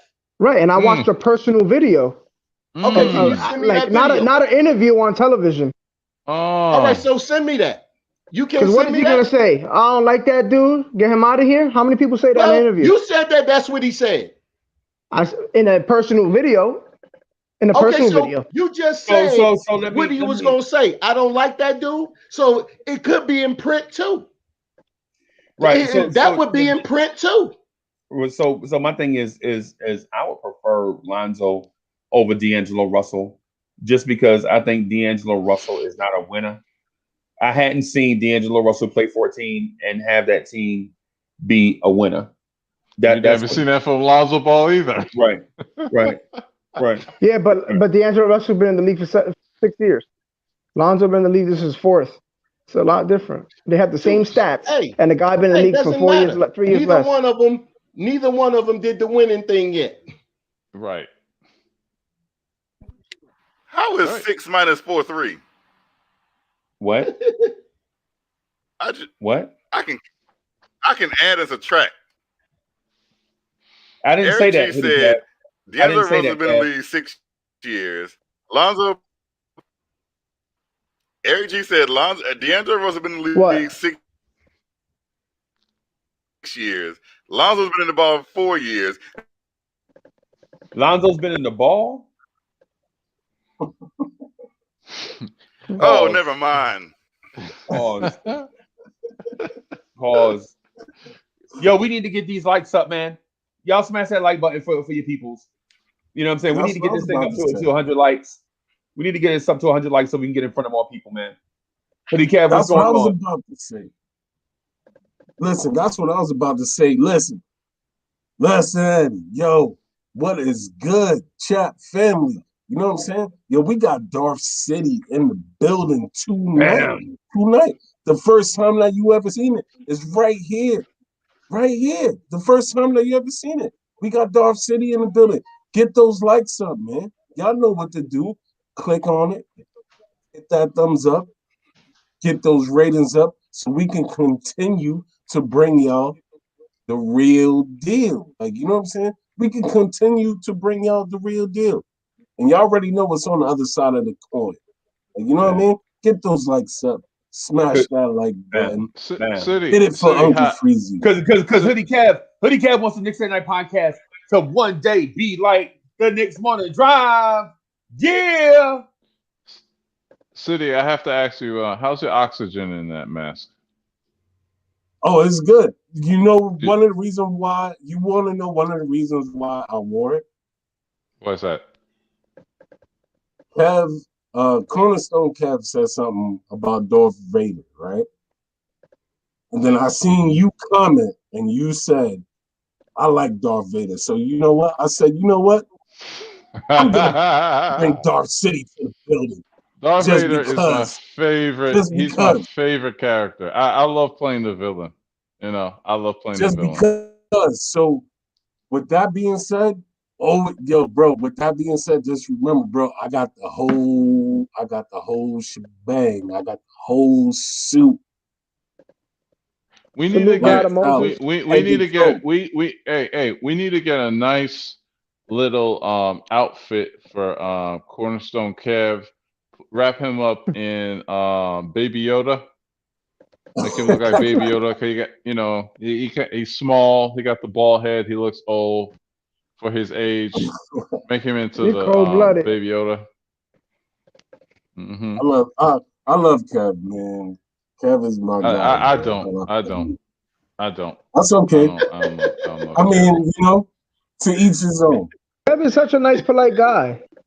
You're crazy, man. He be screaming on the mic like a 14-year-old girl. But this is not, I can't. This is not about Cornerstone. So we ain't gonna do that. Rob. This is about bringing forth. Rob, what's your take on tonight, though? What happened? Hey, tonight, look, my whole season with the Knicks is like this here. Like I always said from the beginning of the year, you're going to lose. Dallas is technically a better team than us. But you've seen them like really, I see wear and tear setting in. And Thibodeau's going to have to address it. And I'm going to wait to see how he addresses it. But I see it setting in. Do I think Randall was hurt today? Hell no. He dunked on that boy like it wasn't nothing. So I take you for that. So was he hurt? He played against the Timberwolves. I think he came out there overly anxious because of the Porzingis thing, and he wanted to do too good for that.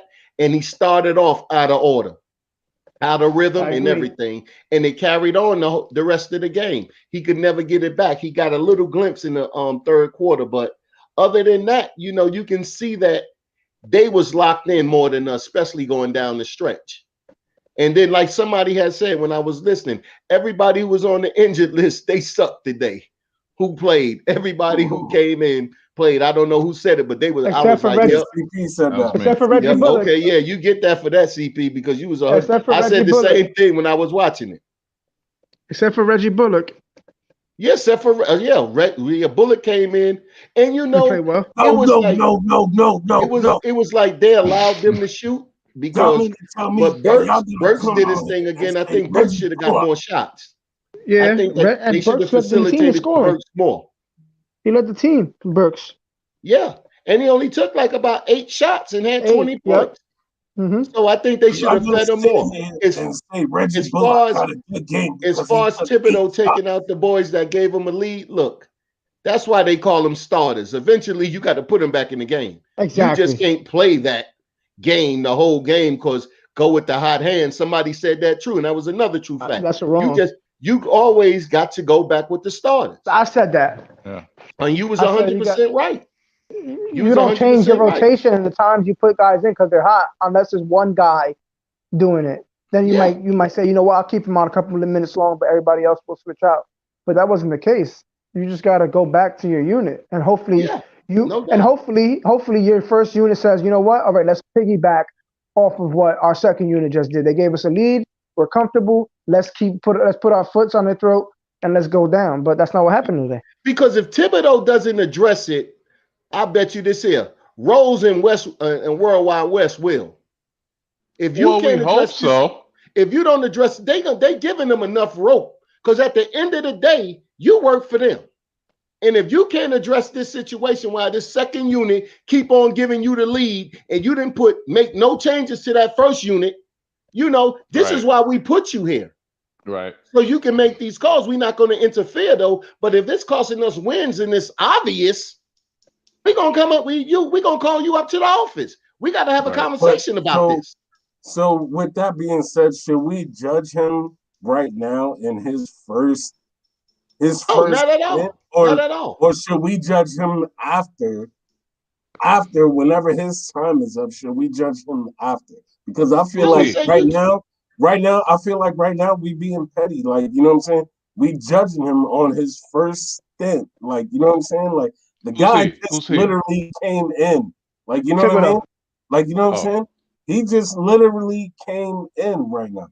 But so just because you came in and this is happening for like a 10, 15 game stretch, it's like something. You the coach. Now you can fix that little problem. It's not a big problem. It's a little problem. Right, This but problem still, shouldn't have to wait to but the end of the still, year to we address. need to wait till the season. Listen, we need to wait till the season is done to really judge the guy. We can't No, just I'm say, not "Oh yeah, judging him. well, What I'm like you saying know, is this here.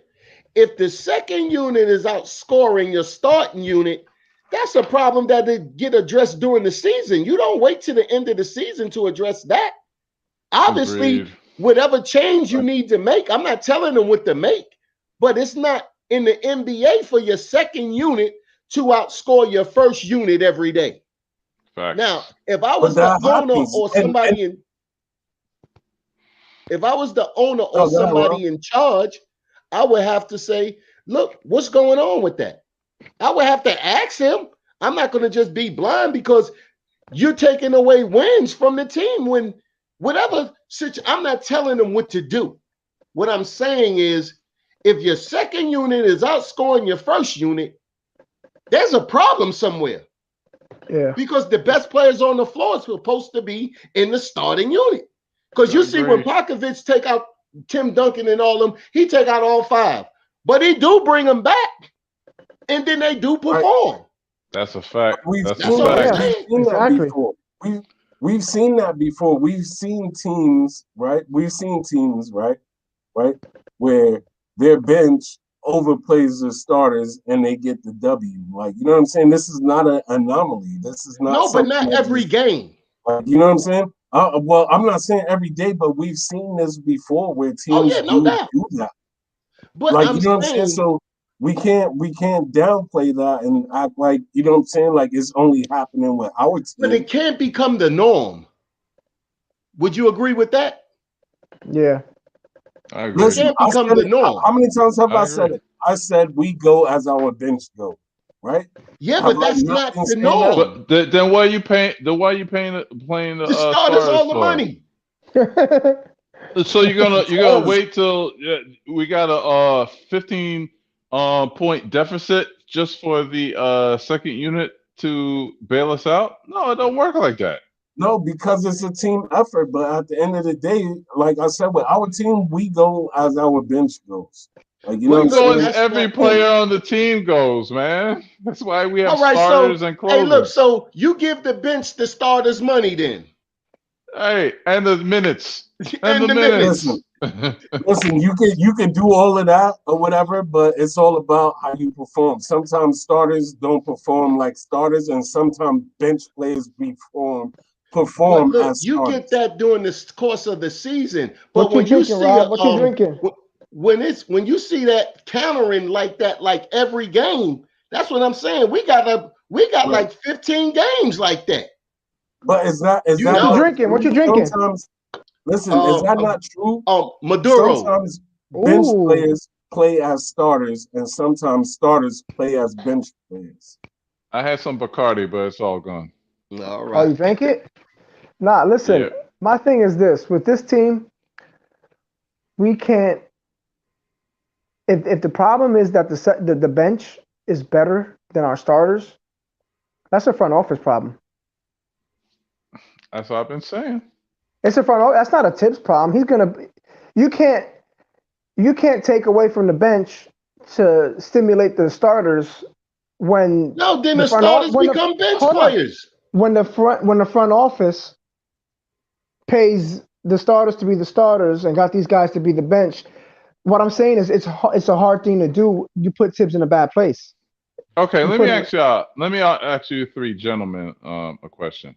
If you were to rearrange this starting lineup to get the best out of them, who would be your starting lineup?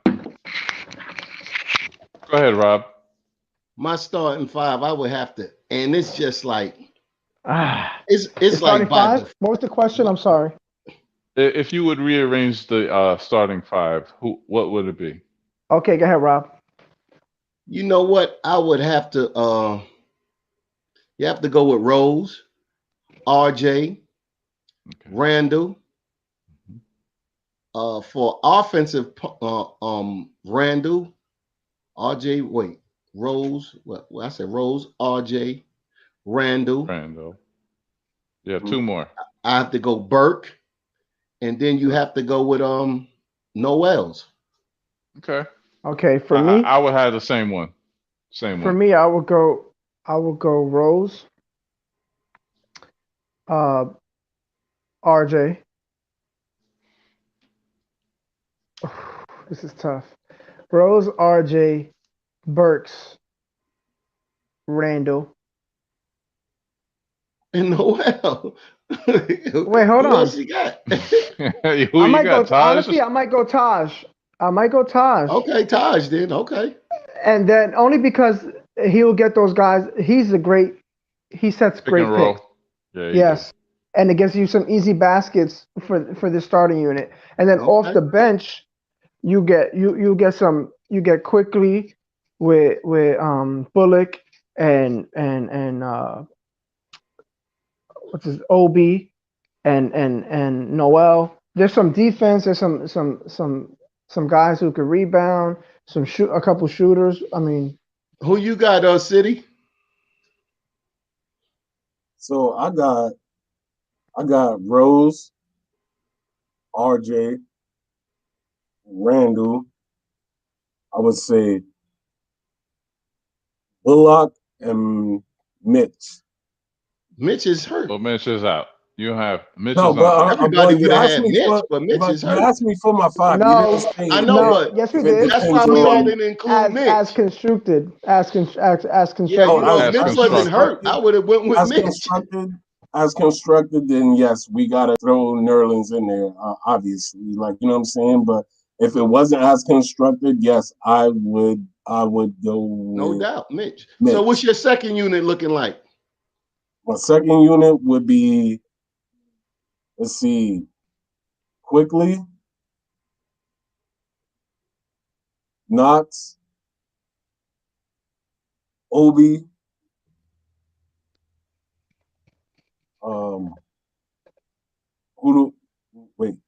quickly, Knox, Obi, because I said Burks already, right? Yeah, you put him. No, you put Bullock in the starting. No, I said Bullock. So it would be quickly. Yeah, Bullock. Knox, Obi, Bullock. I mean Burks and Taj. Okay, mine's is Taj, Knox, Obi, Frank, and Quickly. Wow, I like that. My second unit, I will have Quickly, Frank, Bullock, Obi, and Noel.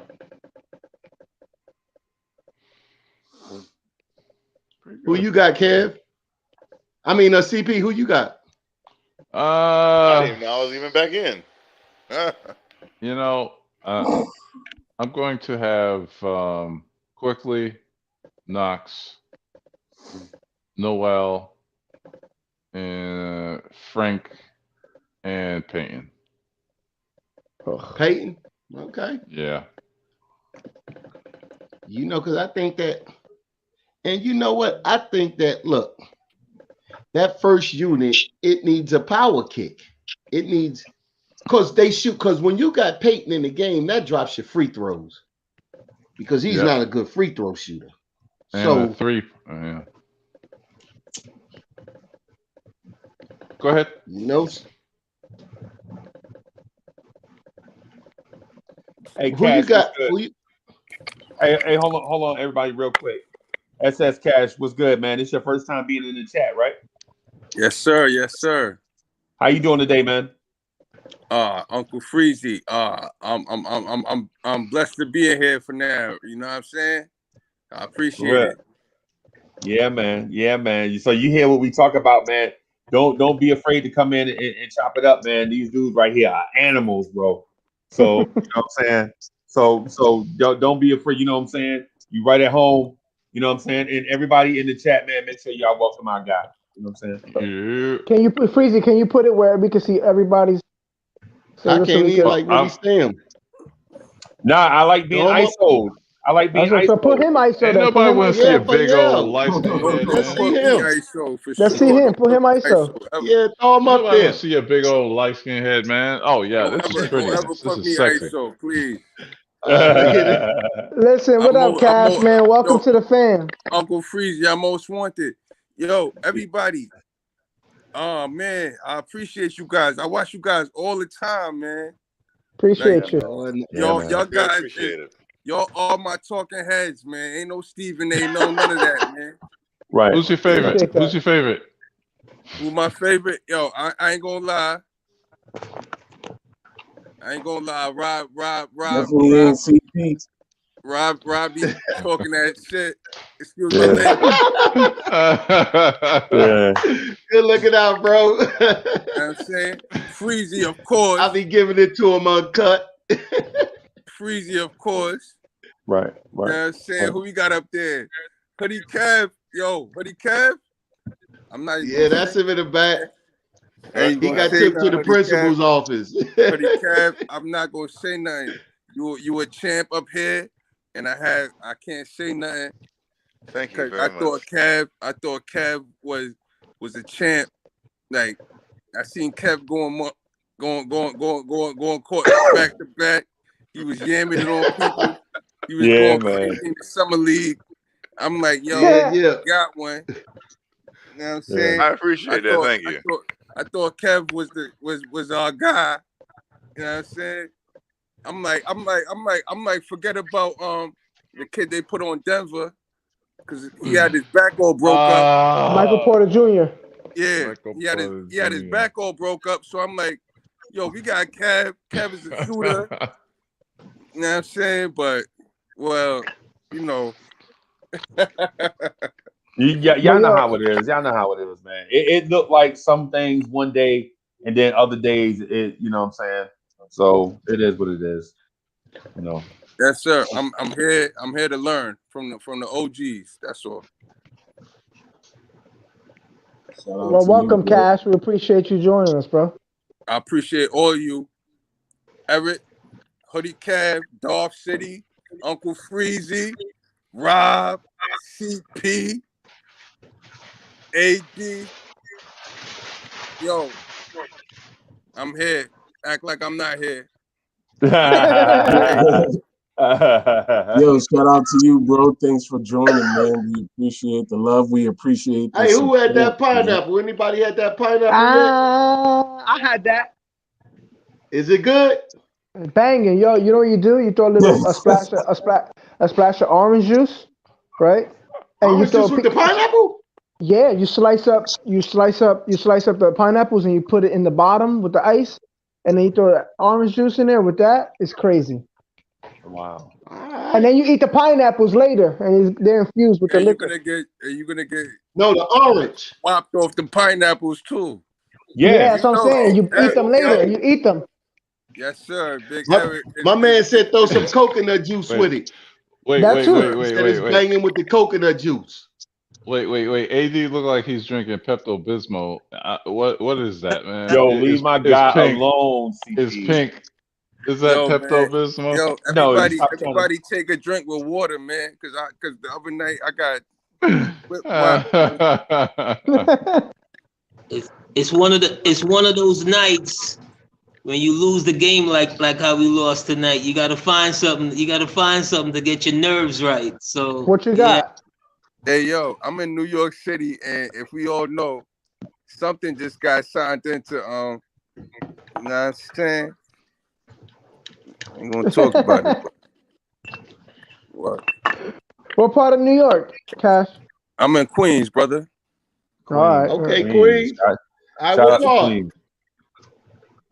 In Queens? What part of Queens you in, bro? Southside Jamaica. Okay.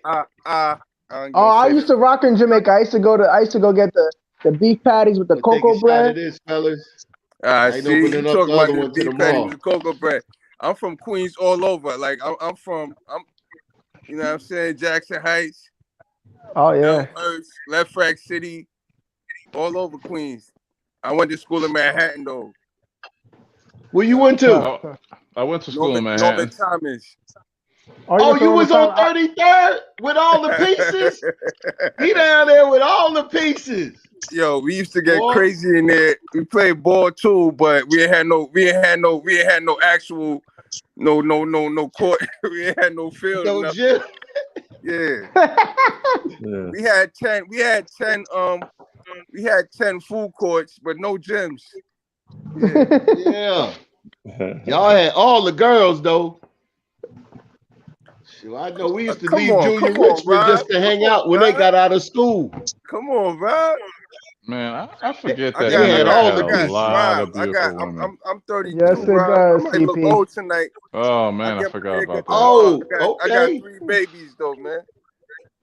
Okay. Wow. That's dope. By the same woman, you know. Okay. Yeah, I can't. Well, when they opened that school up, we was hanging out there like greyhounds after school.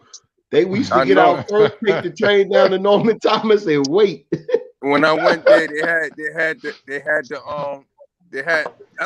escalators in the school. Yeah. It was 9 and metal floors. detectors. Yeah. I remember years we had fire drills and we ended up tossing the deans down the joint. But that's bad business, and we not about that. We about Knicks fandom. That's all we about. That's right. So what you think about the game tonight, S? Oh man, yo, I got pointers, man. Let's give it one time for Woodson, man. Let's give it one time for Woody. Okay, yeah, Woody, no doubt. You know what I'm saying? That's our guy. Because I believe a lot of the last good seasons we had was with Woody. Mm-hmm. No doubt. And right now, I'm kind of feeling the energy that a lot of these guys that's not on contracts for next year is like we surpassed our joints, and they trying to do their own individual stats, which I give my own opinion that Woody might have blemished that and said, yo, nah, man. You seen what we did back then or in these times? Like, I feel like Woody was the guy that like gave importance to these, minor victories. That gave these guys more. You saying he held it together? You said so. Mike Woodson kind of held it together. I think so. Yeah, and we haven't won a game since he left. 0-3. I think so. From the beginning of the season, they kept saying Mike is gonna be the buffer guy and all that. And I feel like guys like Randall, who is like on the terms of being like, like one of those kind of players, and these guys, without somebody like that to keep them honed in on the purpose of the season, because Tibbs could get you peeved off easily as a coach. Yeah. Like, you're gonna be like, whatever, like you're gonna know what you're doing every day. You're gonna come in there, but then you might got a guy like Woody that might be like, yo, man, look, and I just feel like they missing that, because I know Kenny Payne, he's also supposed to be one of them whisperers, but we also had that coaching inquisition before, which I don't think would have been publicized if it wasn't real. Right. Right. So I feel like it's just a bunch of I feel like these guys is immature, a lot of them, and they looking at they higher ups and being like, damn, they bouncing on us, or or we don't got Woody no more, or we don't got like it's sad to say, but like, some kids, lose their fathers in their lifetime and be like, they lose they and these guys are not kids, but some people need that guidance. Right. And I feel like Woody was a guider. You know what I'm saying? But especially when you rich in New York. Mm-hmm. You know what I'm saying? When you rich in New York, man, all these expectations, man, all this stuff, man. You need cats like Mike Woodson and others to be like, you know what I'm saying, the dude that's all NBA, but at the same time, all dude, like all real dude. You know what I'm saying? Like the homie. You know what I'm saying? Like Mike Woodson know the NBA, right? He know the NBA, Right. but he also a real dude at the same time. So he Exactly. can kind of be that buffer in between. Like them nights that you shooting bad in the press, murdering you. You know what I'm saying? He the dude that could be like, hey man, you know what I'm saying? Let's go get us some lemon pepper wings. We're gonna sit in front of the TV and watch I the don't. power I, and I talk don't about the know. game. I don't know who's the guy there now for them. It's not the Japanese kid. It's not Now none they of these still young got guys. they still got Kenny Payne. Kenny Payne and that kid from Utah, he pretty good too. But I Johnny think I Bryant. can't prove But it. Kenny I can't. Payne and Johnny Bryant, I feel is more developmental, more than Yeah. um. Yeah. I feel you with Woody, like that father figure, like type dude. You know, but for some strange reason. Cause Rob, pardon me, Rob. I'm sorry to cut No, you go off ahead. because you already know you the knowledge, man. Cause you remember when they asked J.R. Smith was like is Woodson like a father figure to you? Yeah. Yeah, he was like, yo, he said that's exactly what he is. Yeah. JR speak real highly of him. But look, I don't have no proof, but it kind of looked like it could have been a falling out because you don't leave in the middle like that. You usually get the job and wait to the end of the season, Right. and Right. then you bounce. He bounced like soon as he got the call. It was like, because look, he could have made the call. The season gonna be over in 2 months. You got all the recruiting to do. I'm thinking it was a fallout about like what they doing. My brother Rob, I'm looking at that like me. Like I'm looking at that like I'm applying for a job, and I know how stuff goes sometimes. You know what I'm saying? And I'm looking at Woodson in that position because I didn't feel like he was in a position to turn down any jobs because he could have potentially not had a job next season. Right. Mm-hmm. But Indiana wanted them like that. But you know, like right now, they out the tournament. You know, 2 months is not. That's like you got a job and you say, "Yo, I ain't even giving you 2 week notice." But in the public, I'm gonna put it out there like, "Okay, yo, everything is cool." But I don't think Woody is the type that would have just left them like that and left if it was some type of friction. I don't know for sure. Right. But from the guy like for how but Woody was. You know, I don't right. think Woody would have bounced like that. He would have waited to the end of the season Well, because but Rob, college basketball is not being played right now. right. He could So for him, have did both. He could have did both. He could have did both. really, he could have. Because we legit, you not going to see people house anyway. When you were, hey, as so Cash, you feel like so. The thing with Woody is this: you doing Zoom meetings anyway, right? You not going sitting in nobody's living room.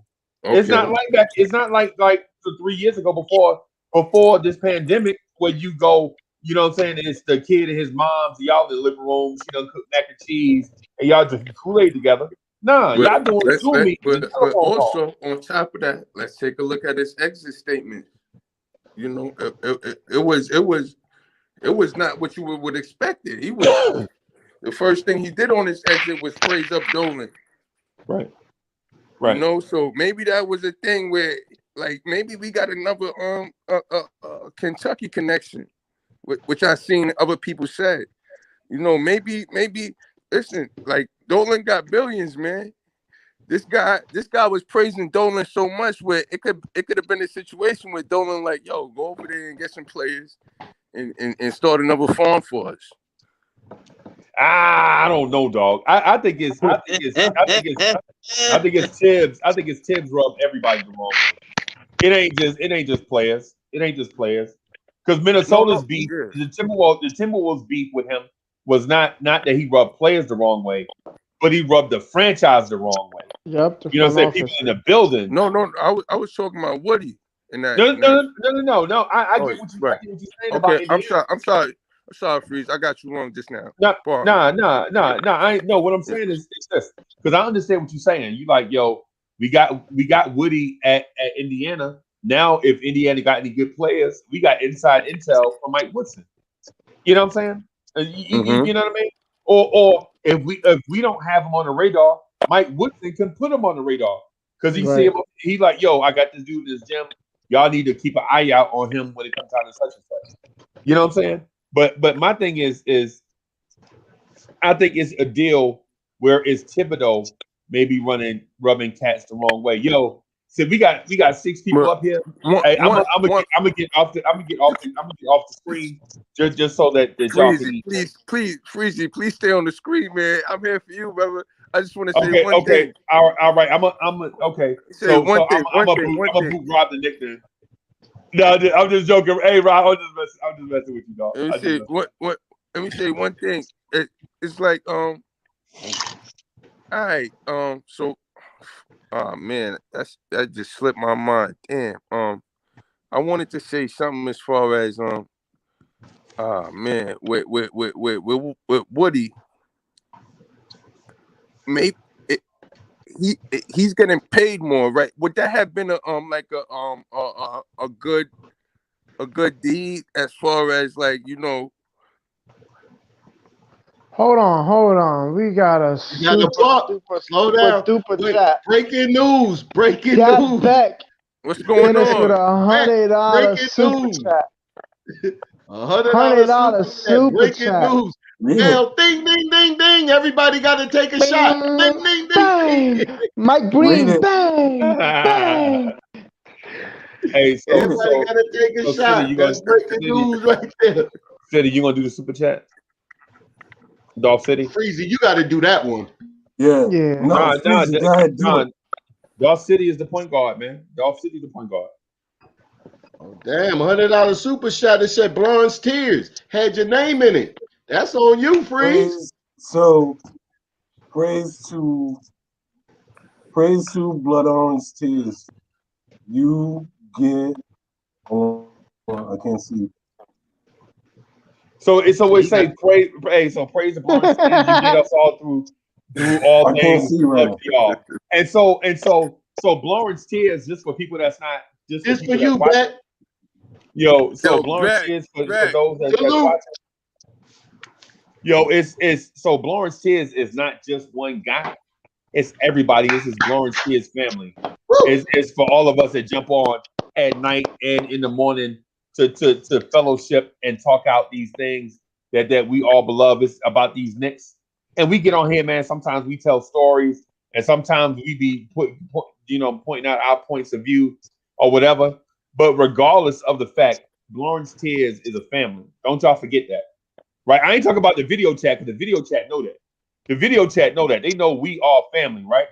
But for those of y'all that are watching and may not be subscribed, yo, y'all get on and y'all see a bunch of different faces. Y'all like, who's all these people? Hey, it's the Lawrence Tears family, man. Y'all better recognize. Y'all better tighten up. What you drinking over there? What you got, A concoction of some stuff. What is it? AD, what you got, man? He said a concoction. He down in Grandpa Lab on the Monsters. He got a concoction. Absolutely. And I'm testing it out on myself. So absolutely. Yo, listen, man. Let me ask something. Let me ask something. And I didn't get the full swig of everything because I was, late to the party, but I don't hear, has anybody blamed management for any of this? Yeah, we did. I said it. Okay. All right. Okay. Mm-hmm. I just wanted to check because I heard Tibbs crying for Woody and what Woody brought or what Woody didn't bring, which I would have. Well, I'm on the record. I'd have never brought Woody back to this building. Let's just understand that. Okay? Oh, for real? I would have never brought Woody back to this building. Why? Everything that we had with Woody for me died Game 6 against Indiana. So as far as far as I'm concerned, he's going back to the scene of the crime. I want to know about that concoction. AD. Oh, that's cold. There's some haterade in that concoction. That's cold. I never heard that. What up, Zach? Going back to the scene of the crime. AD. Yes. Bushman. Yes. Boom. Do you count Woody's whole season based on that playoff series?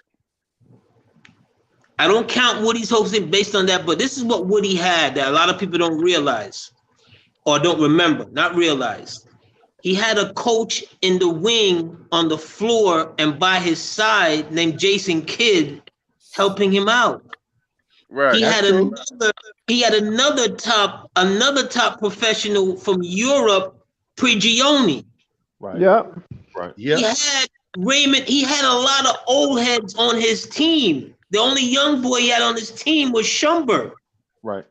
So everybody else was veterans, old heads that knew what to do for the most part. Who played in the championship, who didn't. Woody had a good season. Don't get me wrong. I'm not ungrateful, but me and him partied game 6. In fact, me and him partied game 1. All right, AD. One more question. Of that series. So as far as J.R. Smith. Now, what's his messery. Oh, right there in the middle. Hey, look who here. Hey, back. What's good? So AD. Damn. So AD. Go outside. AD, you got me? AD, you got me? Say hi to Dark City. Say hi. Everybody salute back. Everybody salute back. Salute. Yeah, guys, back. Appreciate you. Hey, the little one, that's Silas. Okay. Appreciate you, little guy. Yeah, we appreciate you, Silas. So AD. Yes, sir. As far as anything, right? Yo, Cash, let Beck get his minute, man. Get back to the chat. All right. So y'all have AD, all I was saying, AD, was that we can't consider J.R. Smith fouling up his positions in that series a moment in there. Hey, hold on for a second. I can hardly hear you, fam. Hey, hold on for a Yeah, I second, know. y'all. Everybody came in here. This shit can start going crazy. Hold on. Let me do something real quick. Hey, y'all. Hey, do y'all have do y'all have both playing at the same time? Do y'all have YouTube up and y'all? Hold on. Let me do something real quick. No, that's us, Breezy. I'm sorry. Okay. Because what I was gonna ask is if y'all have YouTube up, just close YouTube and just stay in with StreamYard, and then that way I can hear y'all crystal clear. There you go. Excellent. Okay. Tell him Mama sorry. My mama said she was sorry. Hey, That's okay. Y'all. It's all good. Yeah, that's super dope. Yeah, it's good to see what y'all. You know about the Knicks? What's up with you? What you know? Tell us what you know. Say my mama and Cindy is trying to teach you. What's your favorite player? Huh? What's your favorite player? Well, I'm not really into basketball that much. Not yet, though. I'm not into basketball that yet. What sport you like? I'll answer that for him. His favorite player is Darth City. That's his dad. That's your dad, right? What's your favorite football player, though? Hey, can I ask a question? Yeah. Do y'all want to hear my favorite football player? Yeah. Odell Beckham. Yeah, he's a star. Beckham. You like Beckham? Beckham. You know what? So you like Cleveland? But he left us. Yes. He left us. He was here. Oh, so you play football? But I like Kansas City better. Whoa! So then you like Mahomes now? You jumping ship? Yeah, he on the Mahomes train. Yeah. All right, so Beckham number 2 now. No, Mahomes actually, number 1. No. It's not like that. How is he? Explain. Tyreek Hill is my favorite player. Yeah, Oh he's wow. a beast. You like the wide receivers. You like wide So you receivers. like catching the ball, huh? Yes. Can you catch the ball? Yes. Or you be running over people? You look like you be running over people. Which one you be doing? Hey, Eric G is asking you, and Rob asking you. Yeah. You look like a running back. And say my brother with the quarterback. My stepbrother, which I call my real brother, he's the quarterback. That's what's up. He is your real brother. Yeah. There ain't no such thing. What, you be stepping on him or something? You be stepping on him or something? You don't be stepping on him, do you? No. Okay, so he ain't your stepbrother. That's your brother. See, see, they got you.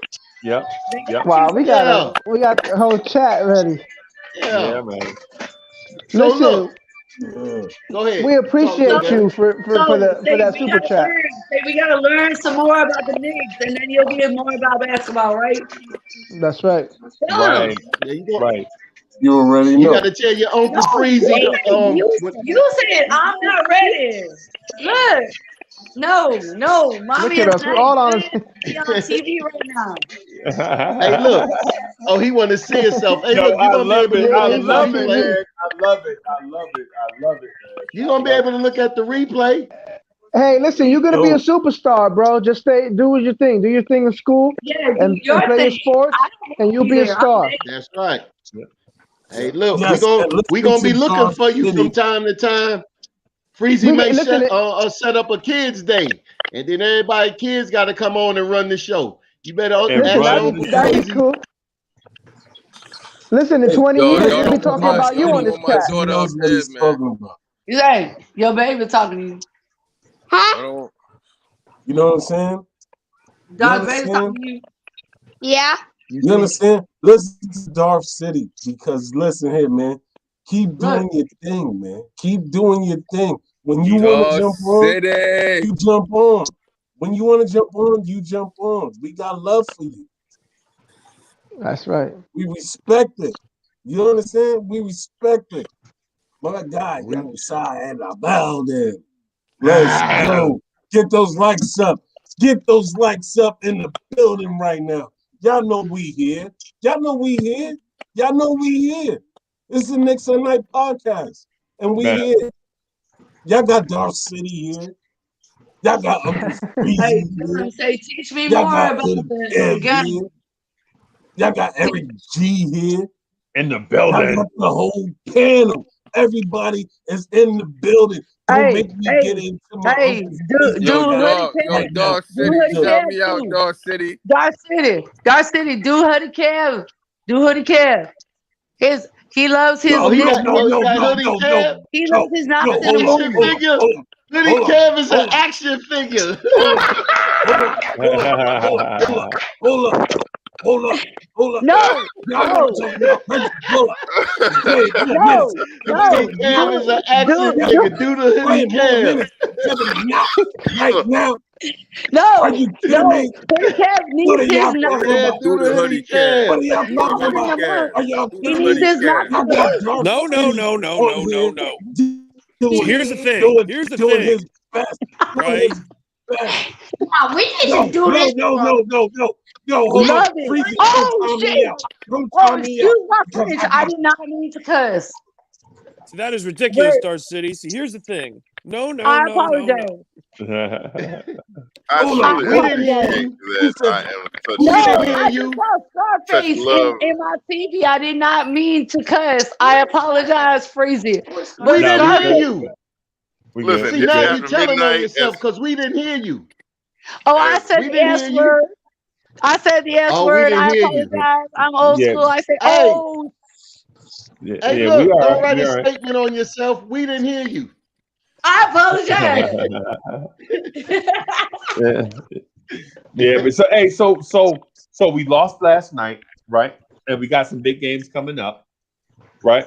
Mm-hmm. So the Knicks fan base is kind of panicking a little bit, but I want everybody to think about this thing. Just have some perspective, y'all.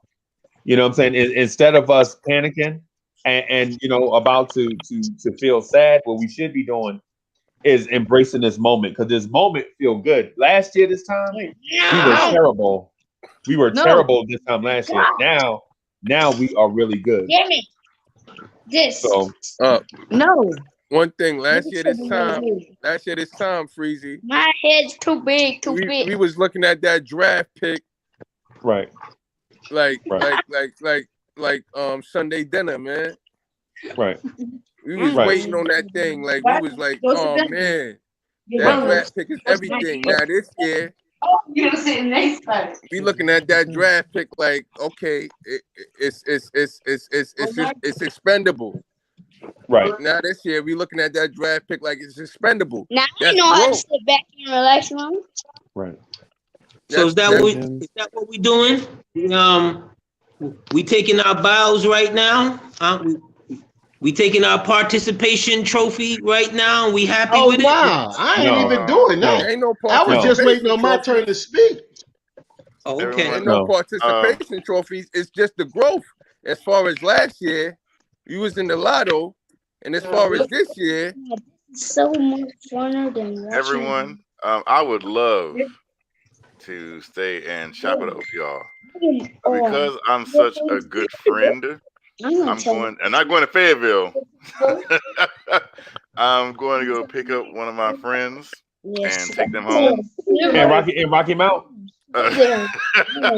Nah, they still in town. Okay. Last time they asked me, they was in Fayetteville. I was like, what? It's 2:00 in the morning. I ain't going to Fayetteville to go pick you up. Right. But they're just on the other side of town. Okay. And they don't got Uber money? Tell them to walk home. Huh? So is that an Uber card? Right side, Is it girl? Town, tell them walk. Hey, because I don't think there's Ubers at this time of night. That's what it is. Oh, yes, exactly. it is. A couple weeks ago, It's a you was lady. like, nah, I ain't picking nobody up. if it's Hoodie It's Kev, a girl. it's probably a girl. If it's Hoodie Kev, man. Yeah, because he ain't picking no Hey, dude up. Kev, It's a girl. to make it a show He's enough, smiling. It's a girl. Uber him straight on over. It's a girl. Hey, yo, Kev. Yo, hasn't listen, denied Kev just told him, listen, man. It's a girl. I'm just a Kev don't warm-hearted even need an person. Uber. He just You're a said, put thirsty your hoodie person. on. Kev just said, put your hoodie on when you pull up. That's This it. is the best day of my life. Yep. Put your hoodie on when you pull up, so I know that you about this Hoodie Kev shit, man. Yeah. Hey y'all. So I've been struggling, man, through this Show thing them this. for a while. But I'm gonna try to hang out like 10 to 15 more minutes. I just want to go around the thing and get thoughts from everybody before I dip too. You know what I'm saying? I've been struggling all day, man. Just some. Yo, Mother Nature is undefeated. Because in South Carolina, it was like 80 degrees one day and like 41 the next day. So I've been struggling through some stuff, man. But I'm a trooper though. You know what I'm saying? But listen, is there anything y'all want to talk about, man, before we wrap up? Oh yeah, I say I that. can't hear anything other than that kid. Hey, what about the explosion of Obi today? All I hear is that back. What about the first Obi first quarter? What? Well, what? Nobody said nothing about that. Right. Rob, could I say one thing about that? Yeah, I'm listening. All right, Rob. I feel like Obi did better than he usually do tonight. You know what I'm saying? He scored. And I feel like tonight should have been his night, because I feel like he felt it. But I also feel like, I keep saying I feel like, but I felt like I felt like the coach felt like that that Obi was getting ahead of himself, and I feel like the coach tries to keep him he doesn't let him free up all his I feel like the coach doesn't let him free up all his offense, because I feel like Obi gets crazy when he in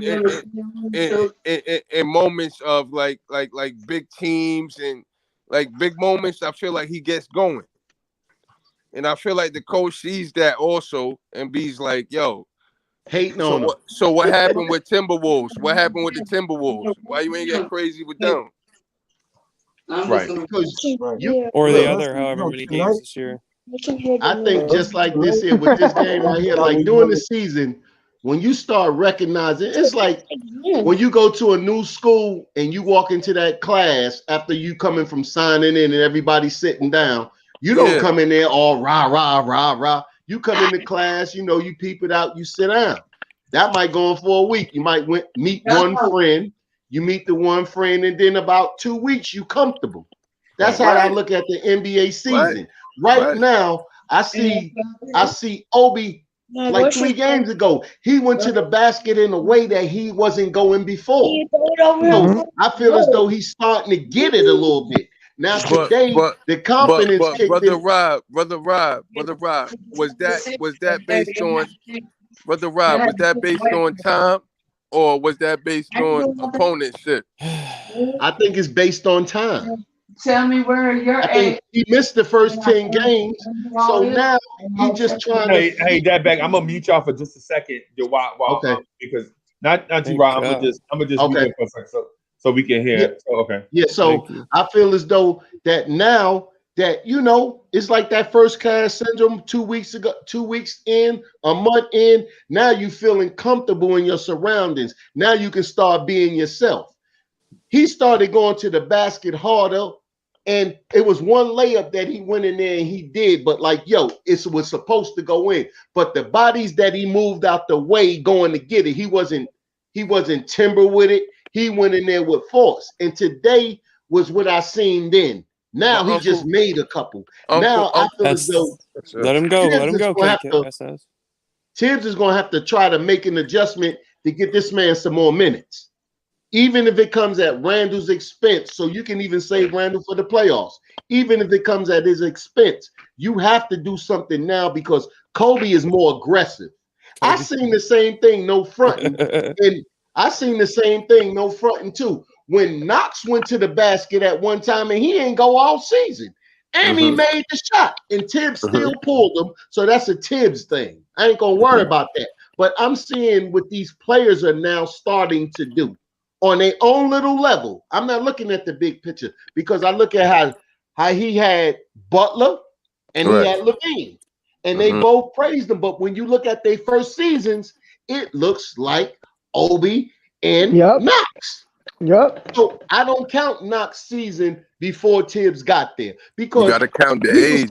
We got to count the age. He was so up and down and no coaching. Now he got coaching, and Tibbs probably told him because Knox do not look disgruntled on the sideline. So whatever conversation that he gave these young players, Knox would never look disgruntled.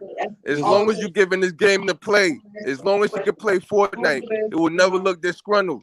You will never feel bad about well, any but look, game. I'll take Fortnite than sitting in the bar in the back of the police car at 4 o'clock in the morning. Yo, Rob. Okay. Brother Rob, if you tell me that one more time, I tell you that I would take that as a trophy on my life, man. That's right. That messed me out a lot of times in my life, man. I would take that as a trophy because I appreciate that. You saying that?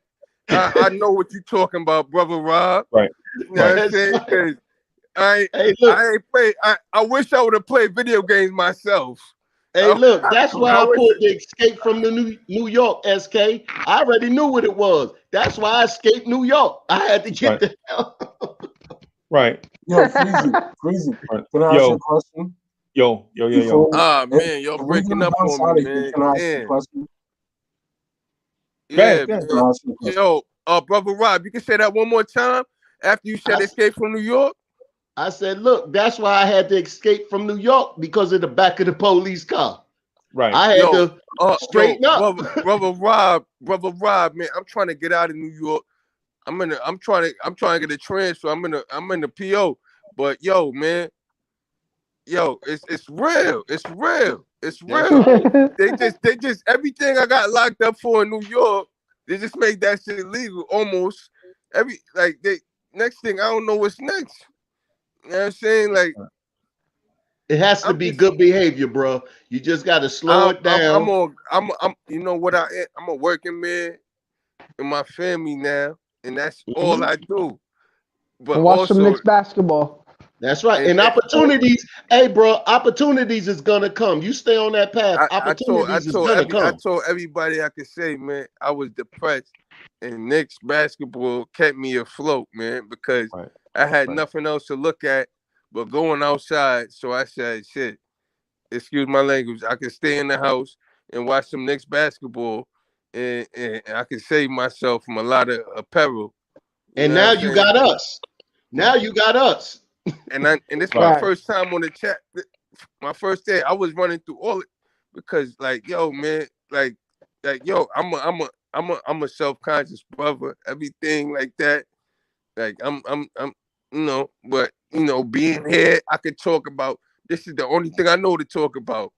I can't talk about no fishes and frogs and none of that. But I can talk about the Knicks. Right. Go ahead, Dar. This our place. We are a family, man. I keep saying that, man, and I think sometimes it sounds like a cliche or something. But bro, that ain't no cliche because we all go through something. Big Freezy, Big right, Freezy, like Big Freezy. I call you Uncle Freezy, bro. Yeah. You're not my uncle, but you know you my uncle when I talk this shit, man. Yeah, and so Cash, the reason why I do this, man, is because I watched my little brother pass away, right? My little brother, he's a big, strong dude. He got sick, right? And it wasn't nothing we could do. He knew he was dying. We all knew he was dying, right? You know what I'm saying? And I was like, yo, man, listen, we gonna be all right, man. He's like, nah, man, we ain't gonna be all right. This ain't gonna end good. You know what I'm saying? For him. He was telling me the whole time. And I was like, yo, I watch movies and I was like, yo, we always get a happy ending. But you know what, though? We didn't get a happy ending. Not like that. You know what I'm saying? Big freeze. My daughter beat leukemia. And she talks about these channels because after I watched the game, I watched these channels. Right. Dig? And my daughter beat cancer. And now all she cares about is what I do. And I watch this after the joint. And this is my first time on the joint. So now I don't know, she's gonna see me on TV. She's gonna think I'm on, she's gonna think I'm on TV. Hey, you put the K up, she ain't gonna even be able to see you. No. I was on it all day, Pop. But I'm okay. I'm just smoking it. I don't want to be on the joint like this. Yeah. Yo, I feel him. You know why? Because the other night when we was on, right? The other night when we was on, I forgot. I know Hadouken was on. I forgot who else was on there. But I looked down in the comments, and for some reason, I just saw "Hi, Dad." Like, you know what I mean? And I'm like, yo, okay, let me give a shout out to my daughter. And then the next thing I know, it's like 45 minutes later. It's almost 1 o'clock in the morning. Yo, she does the bones tears, like, you know. Yo, dog, dog, go to bed. I don't even realize. I don't even realize how sick I am because my wife would tell me. She'll tell me. She'll be like, "How much more information do you need to know about the Knicks?" Right. But she don't even understand that it's not information I'm getting.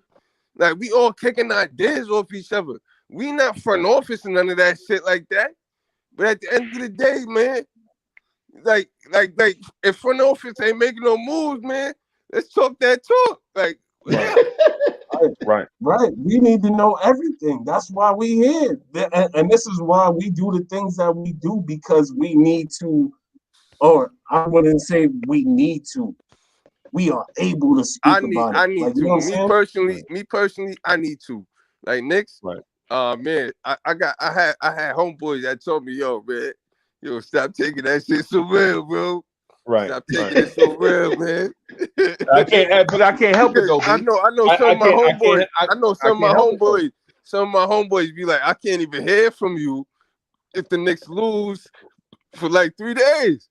I'm like, yo, it ain't even that. It's just that, yo, look, man. It's what I'm dealing with, man. Yeah, man. They want to clown like when we take an L. When Knicks fans, we live. Hey, but S, they don't even want to talk to you when we win. They only want to come around when we take an L. They don't want to talk when we win. Yo, when they talk when we win, Come on, man. It's motherfucking like it's like the can girls, nigga. We fucking kicking legs up. Freezy. Uncle Freezy. Hey. Can I ask everybody a question? Yeah. Who's the best player on the Knicks team? Julius best player Randle on the Knicks team right Julius now.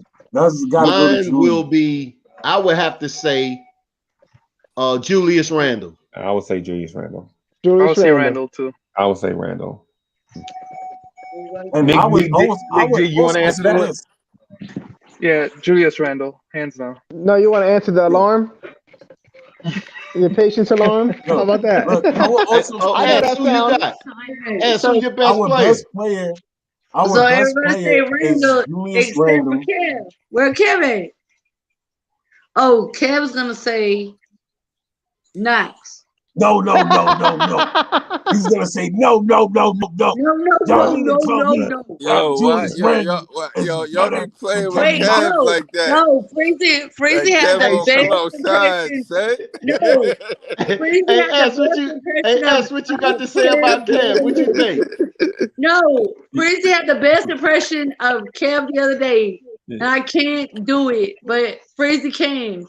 He's like, wait, no. Right, because Kev be like, you know what Kev says? Kev says, no, Freezy said it. Freezy said it. Kev No, says it was a good game. wait. That's all Kev says. We had a good game. Yeah, because Kev is not gonna admit when somebody else is right. You know what I'm saying? If you're right and he's not as right, he'd be like, No, wait. And Kev would be like, and no matter what you say, I could be like, hey, Kev, Kicks cereal are delicious. And he'd be like, no, wait. No. First thing you're going to be like, hold up. Is that one player or two players? Is that one or two players, man? Right. Because you want to get in. Yeah. Yo, listen, nobody can beat Kev on the sticks. Nobody can beat Kev on the sticks, B. Right. We need to get him on that New York Knicks. What we had last season, we didn't even have a season. We had the NBA 2K league. We need Kev on that league ASAP, man. The bubble. Oh, Kev was balling in there? No, we need him over there. Oh, you play too? I play 2K, but we need Kev over there, man. Oh, man. Hey, we'll see. Maybe we could do something here. Maybe we could do something. Maybe we could do something here. That'll be. I think that'll be dope. If we could. I'm nice at 2K. I got my card. I'm ready. I'm ready. Hey, I'm building. So everybody, listen, man. I gotta go, man. This Mucinex is kicking my behind. Where you going? I got to get out of here, man. I got a cold, man. This Mucinex is tearing me up. You gonna let us rock? Freezy, before you leave, can you drop the outro? Oh, Freezy, let us rock. Let us rock for like 10 minutes. Let us rock, Freezy. Hey. So Cash, what I'm saying is we can set a time. Like if y'all want to rock to like 3:00 or something like that, I'm cool with it. All I about ask, 3:45 be good. Yeah. Well, 3:45. That's an hour. An hour. Yeah, that's good. All right. Yo, I got. But here's the thing, though. So if we do that, I'm gonna be doing it remote. So if we say 3:45, it's gonna be a hard out. Whether y'all talking or not, it's gonna be over. So what I ask let Freezy get his rest, bro. Yeah. So what I'm saying is, if y'all want to rock, man, for a little bit, man, we can. You know what I'm saying? I don't mind. Just hey, everybody. So y'all want 4 or y'all want 3:45? What y'all want? Quarter. I don't have to work tomorrow.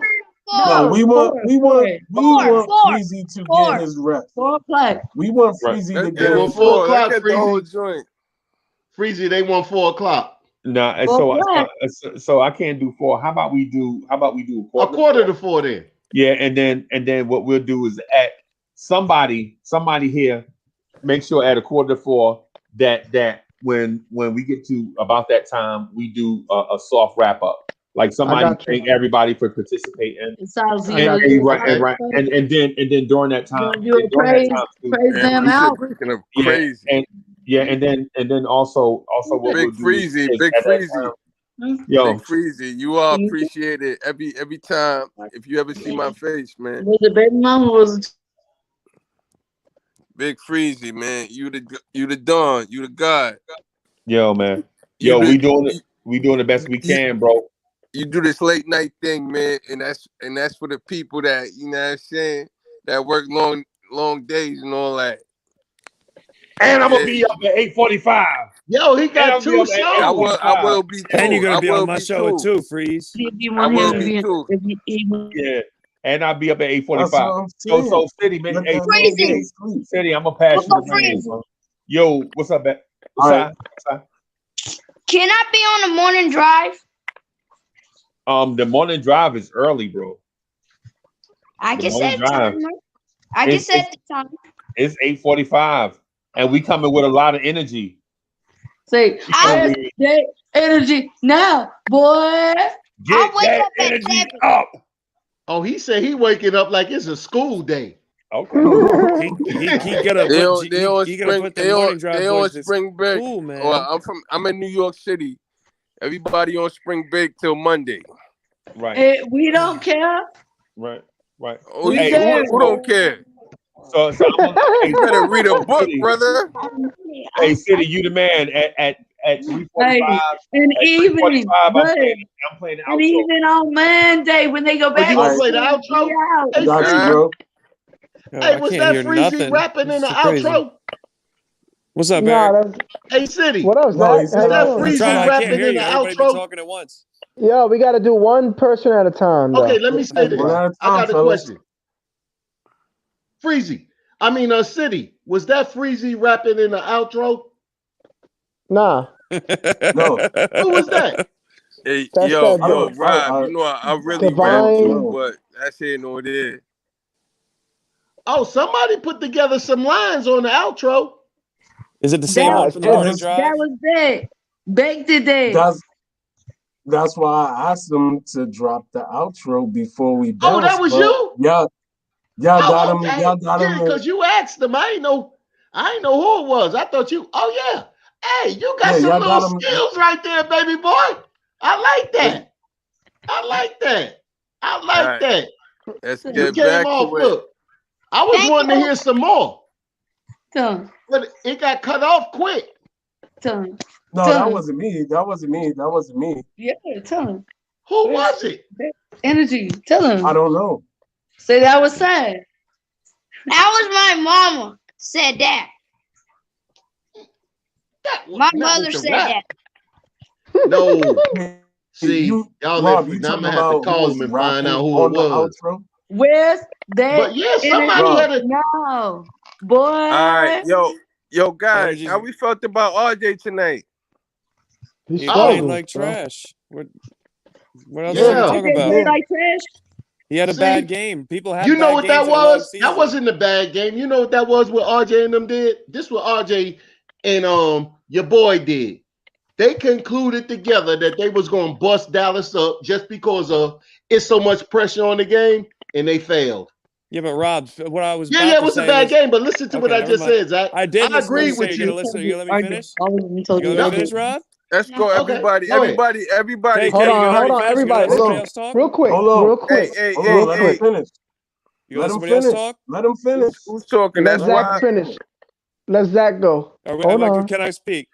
Yeah, go ahead, Zach. One at a time. What I was going to say, before I was cut off, was that it was played like trash. It happens in a 72-game season for whatever, normally 82, for whatever reason. People have bad games. You take the good with the bad. You learn from the bad games. We don't need to overreact from it. Only thing I said about it was this here. I think that on the trade that now you look at Randall and Porzingis' position, that Randall came in with too much more energy just to try to kill him. Correct. I'm just saying that's a reason, but saying. that's one of the reasons I meant. Everybody has bad games. That was one of the reasons. We was both on the same. We was both on the same court. You know what I'm saying? I was doing the layup. You shot the three. And y'all Whatever you both say, missed. Rob. Oh You shit! took the shot. That's what you did, Rob. That's what And you y'all Yo, both Rob, missed. Rob, how much assist you gonna throw tonight, Rob? None. Hey, He look, throwing all them shots down his throat. No, Rob I gonna be be hooking looking him like Hey, up. Magic Johnson tonight, man. No Pause. freaky. Oh, damn. Rob. Pause. Zach said that you took Knock a it shot off. down your throat. Drinks, Knock man. it Come on. off. There's a kid on the show, Eric. Come Nah, on. that's Don't not do that. wrong. A shot, like a liquor shot. Yeah. Oh, That's look what at I'm the talking glass, about. though. Yeah, but you Look said at that. Don't pause. matter. Look at It's a that Don't matter glass. kid. what spot it It's a is. Like, kid, no, we're bro. not Come on talking that. now. You said pause, Zach. And Don't you lie said to it me. first, bro. We both then Hey, you made me look. think Yo, it was a I kid. said It's it a kid first, show. Look, man, we got but the no, room knock it tonight, off. We're man. not talking that.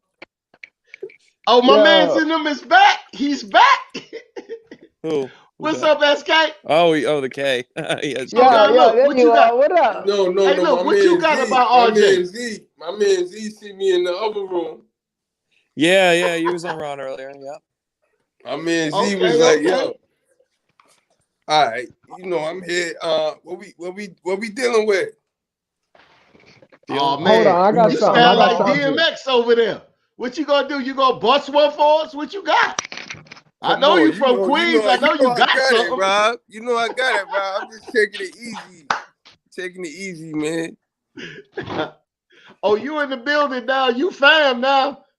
Shit, hey, look, we found our first cousin that was hiding out there in Queens. You seen how Eddie Murphy came and got his son and Coming to America too? He came and got you. See, now you just said Eddie Murphy and all of them. Now I got hold up to what? Yo, Rob, I just wanted you to keep it low with me, man. I just wanted to keep it low and just say my takes, man. Man, look, you a good dude, man. We gonna love you like cooked food. You gonna keep on showing up. We got you. All that shyness gonna be gone. All that shyness gonna be gone. Here we Because go, every time Eric. I see Taking you the in the shots. chat, I'm gonna be like, come on in, Pause. bro. Where you at? Pause. Yo, ain't no pause, nothing, man. Like, yo, nah, he got his Yankee joint. Look, he got his Yankee joint. He drinking out the Yankee joint. It's a mess, brother. Oh, you got the AAA hat on. Oh, you really from Queens? You got the Eric Met. knows what's up. Oh, look, come on, all of them Met fans. Hoodie Oh, Zach, man. you a Met fan too, right? Yo, Rob thought I was gonna have a. Hell no, I'm a Yankee fan. I like the real baseball team. There's some Met fans running around. Hey, Hell look, no. we got some Met fans running around the building loose. Who cares? We don't worry about minor league teams. Yo, Rob. They all right. Nah, we respect the Met. No. What's good? Rob. No, we don't. Rob, pause something. Hold They on, don't respect hold on. us. This is a Knicks. Oh, that traditional.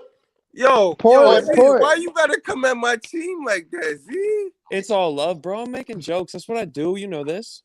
Yo, Z, and I. Hey, look, when we hit y'all up in the World Series, and you know what it is. You heard me earlier on Rod's show. It's all love.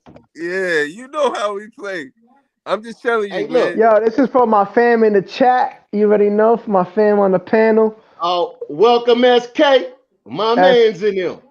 Rob rubbing off on Eric, I see. Salud. There you go. Oh, Lord.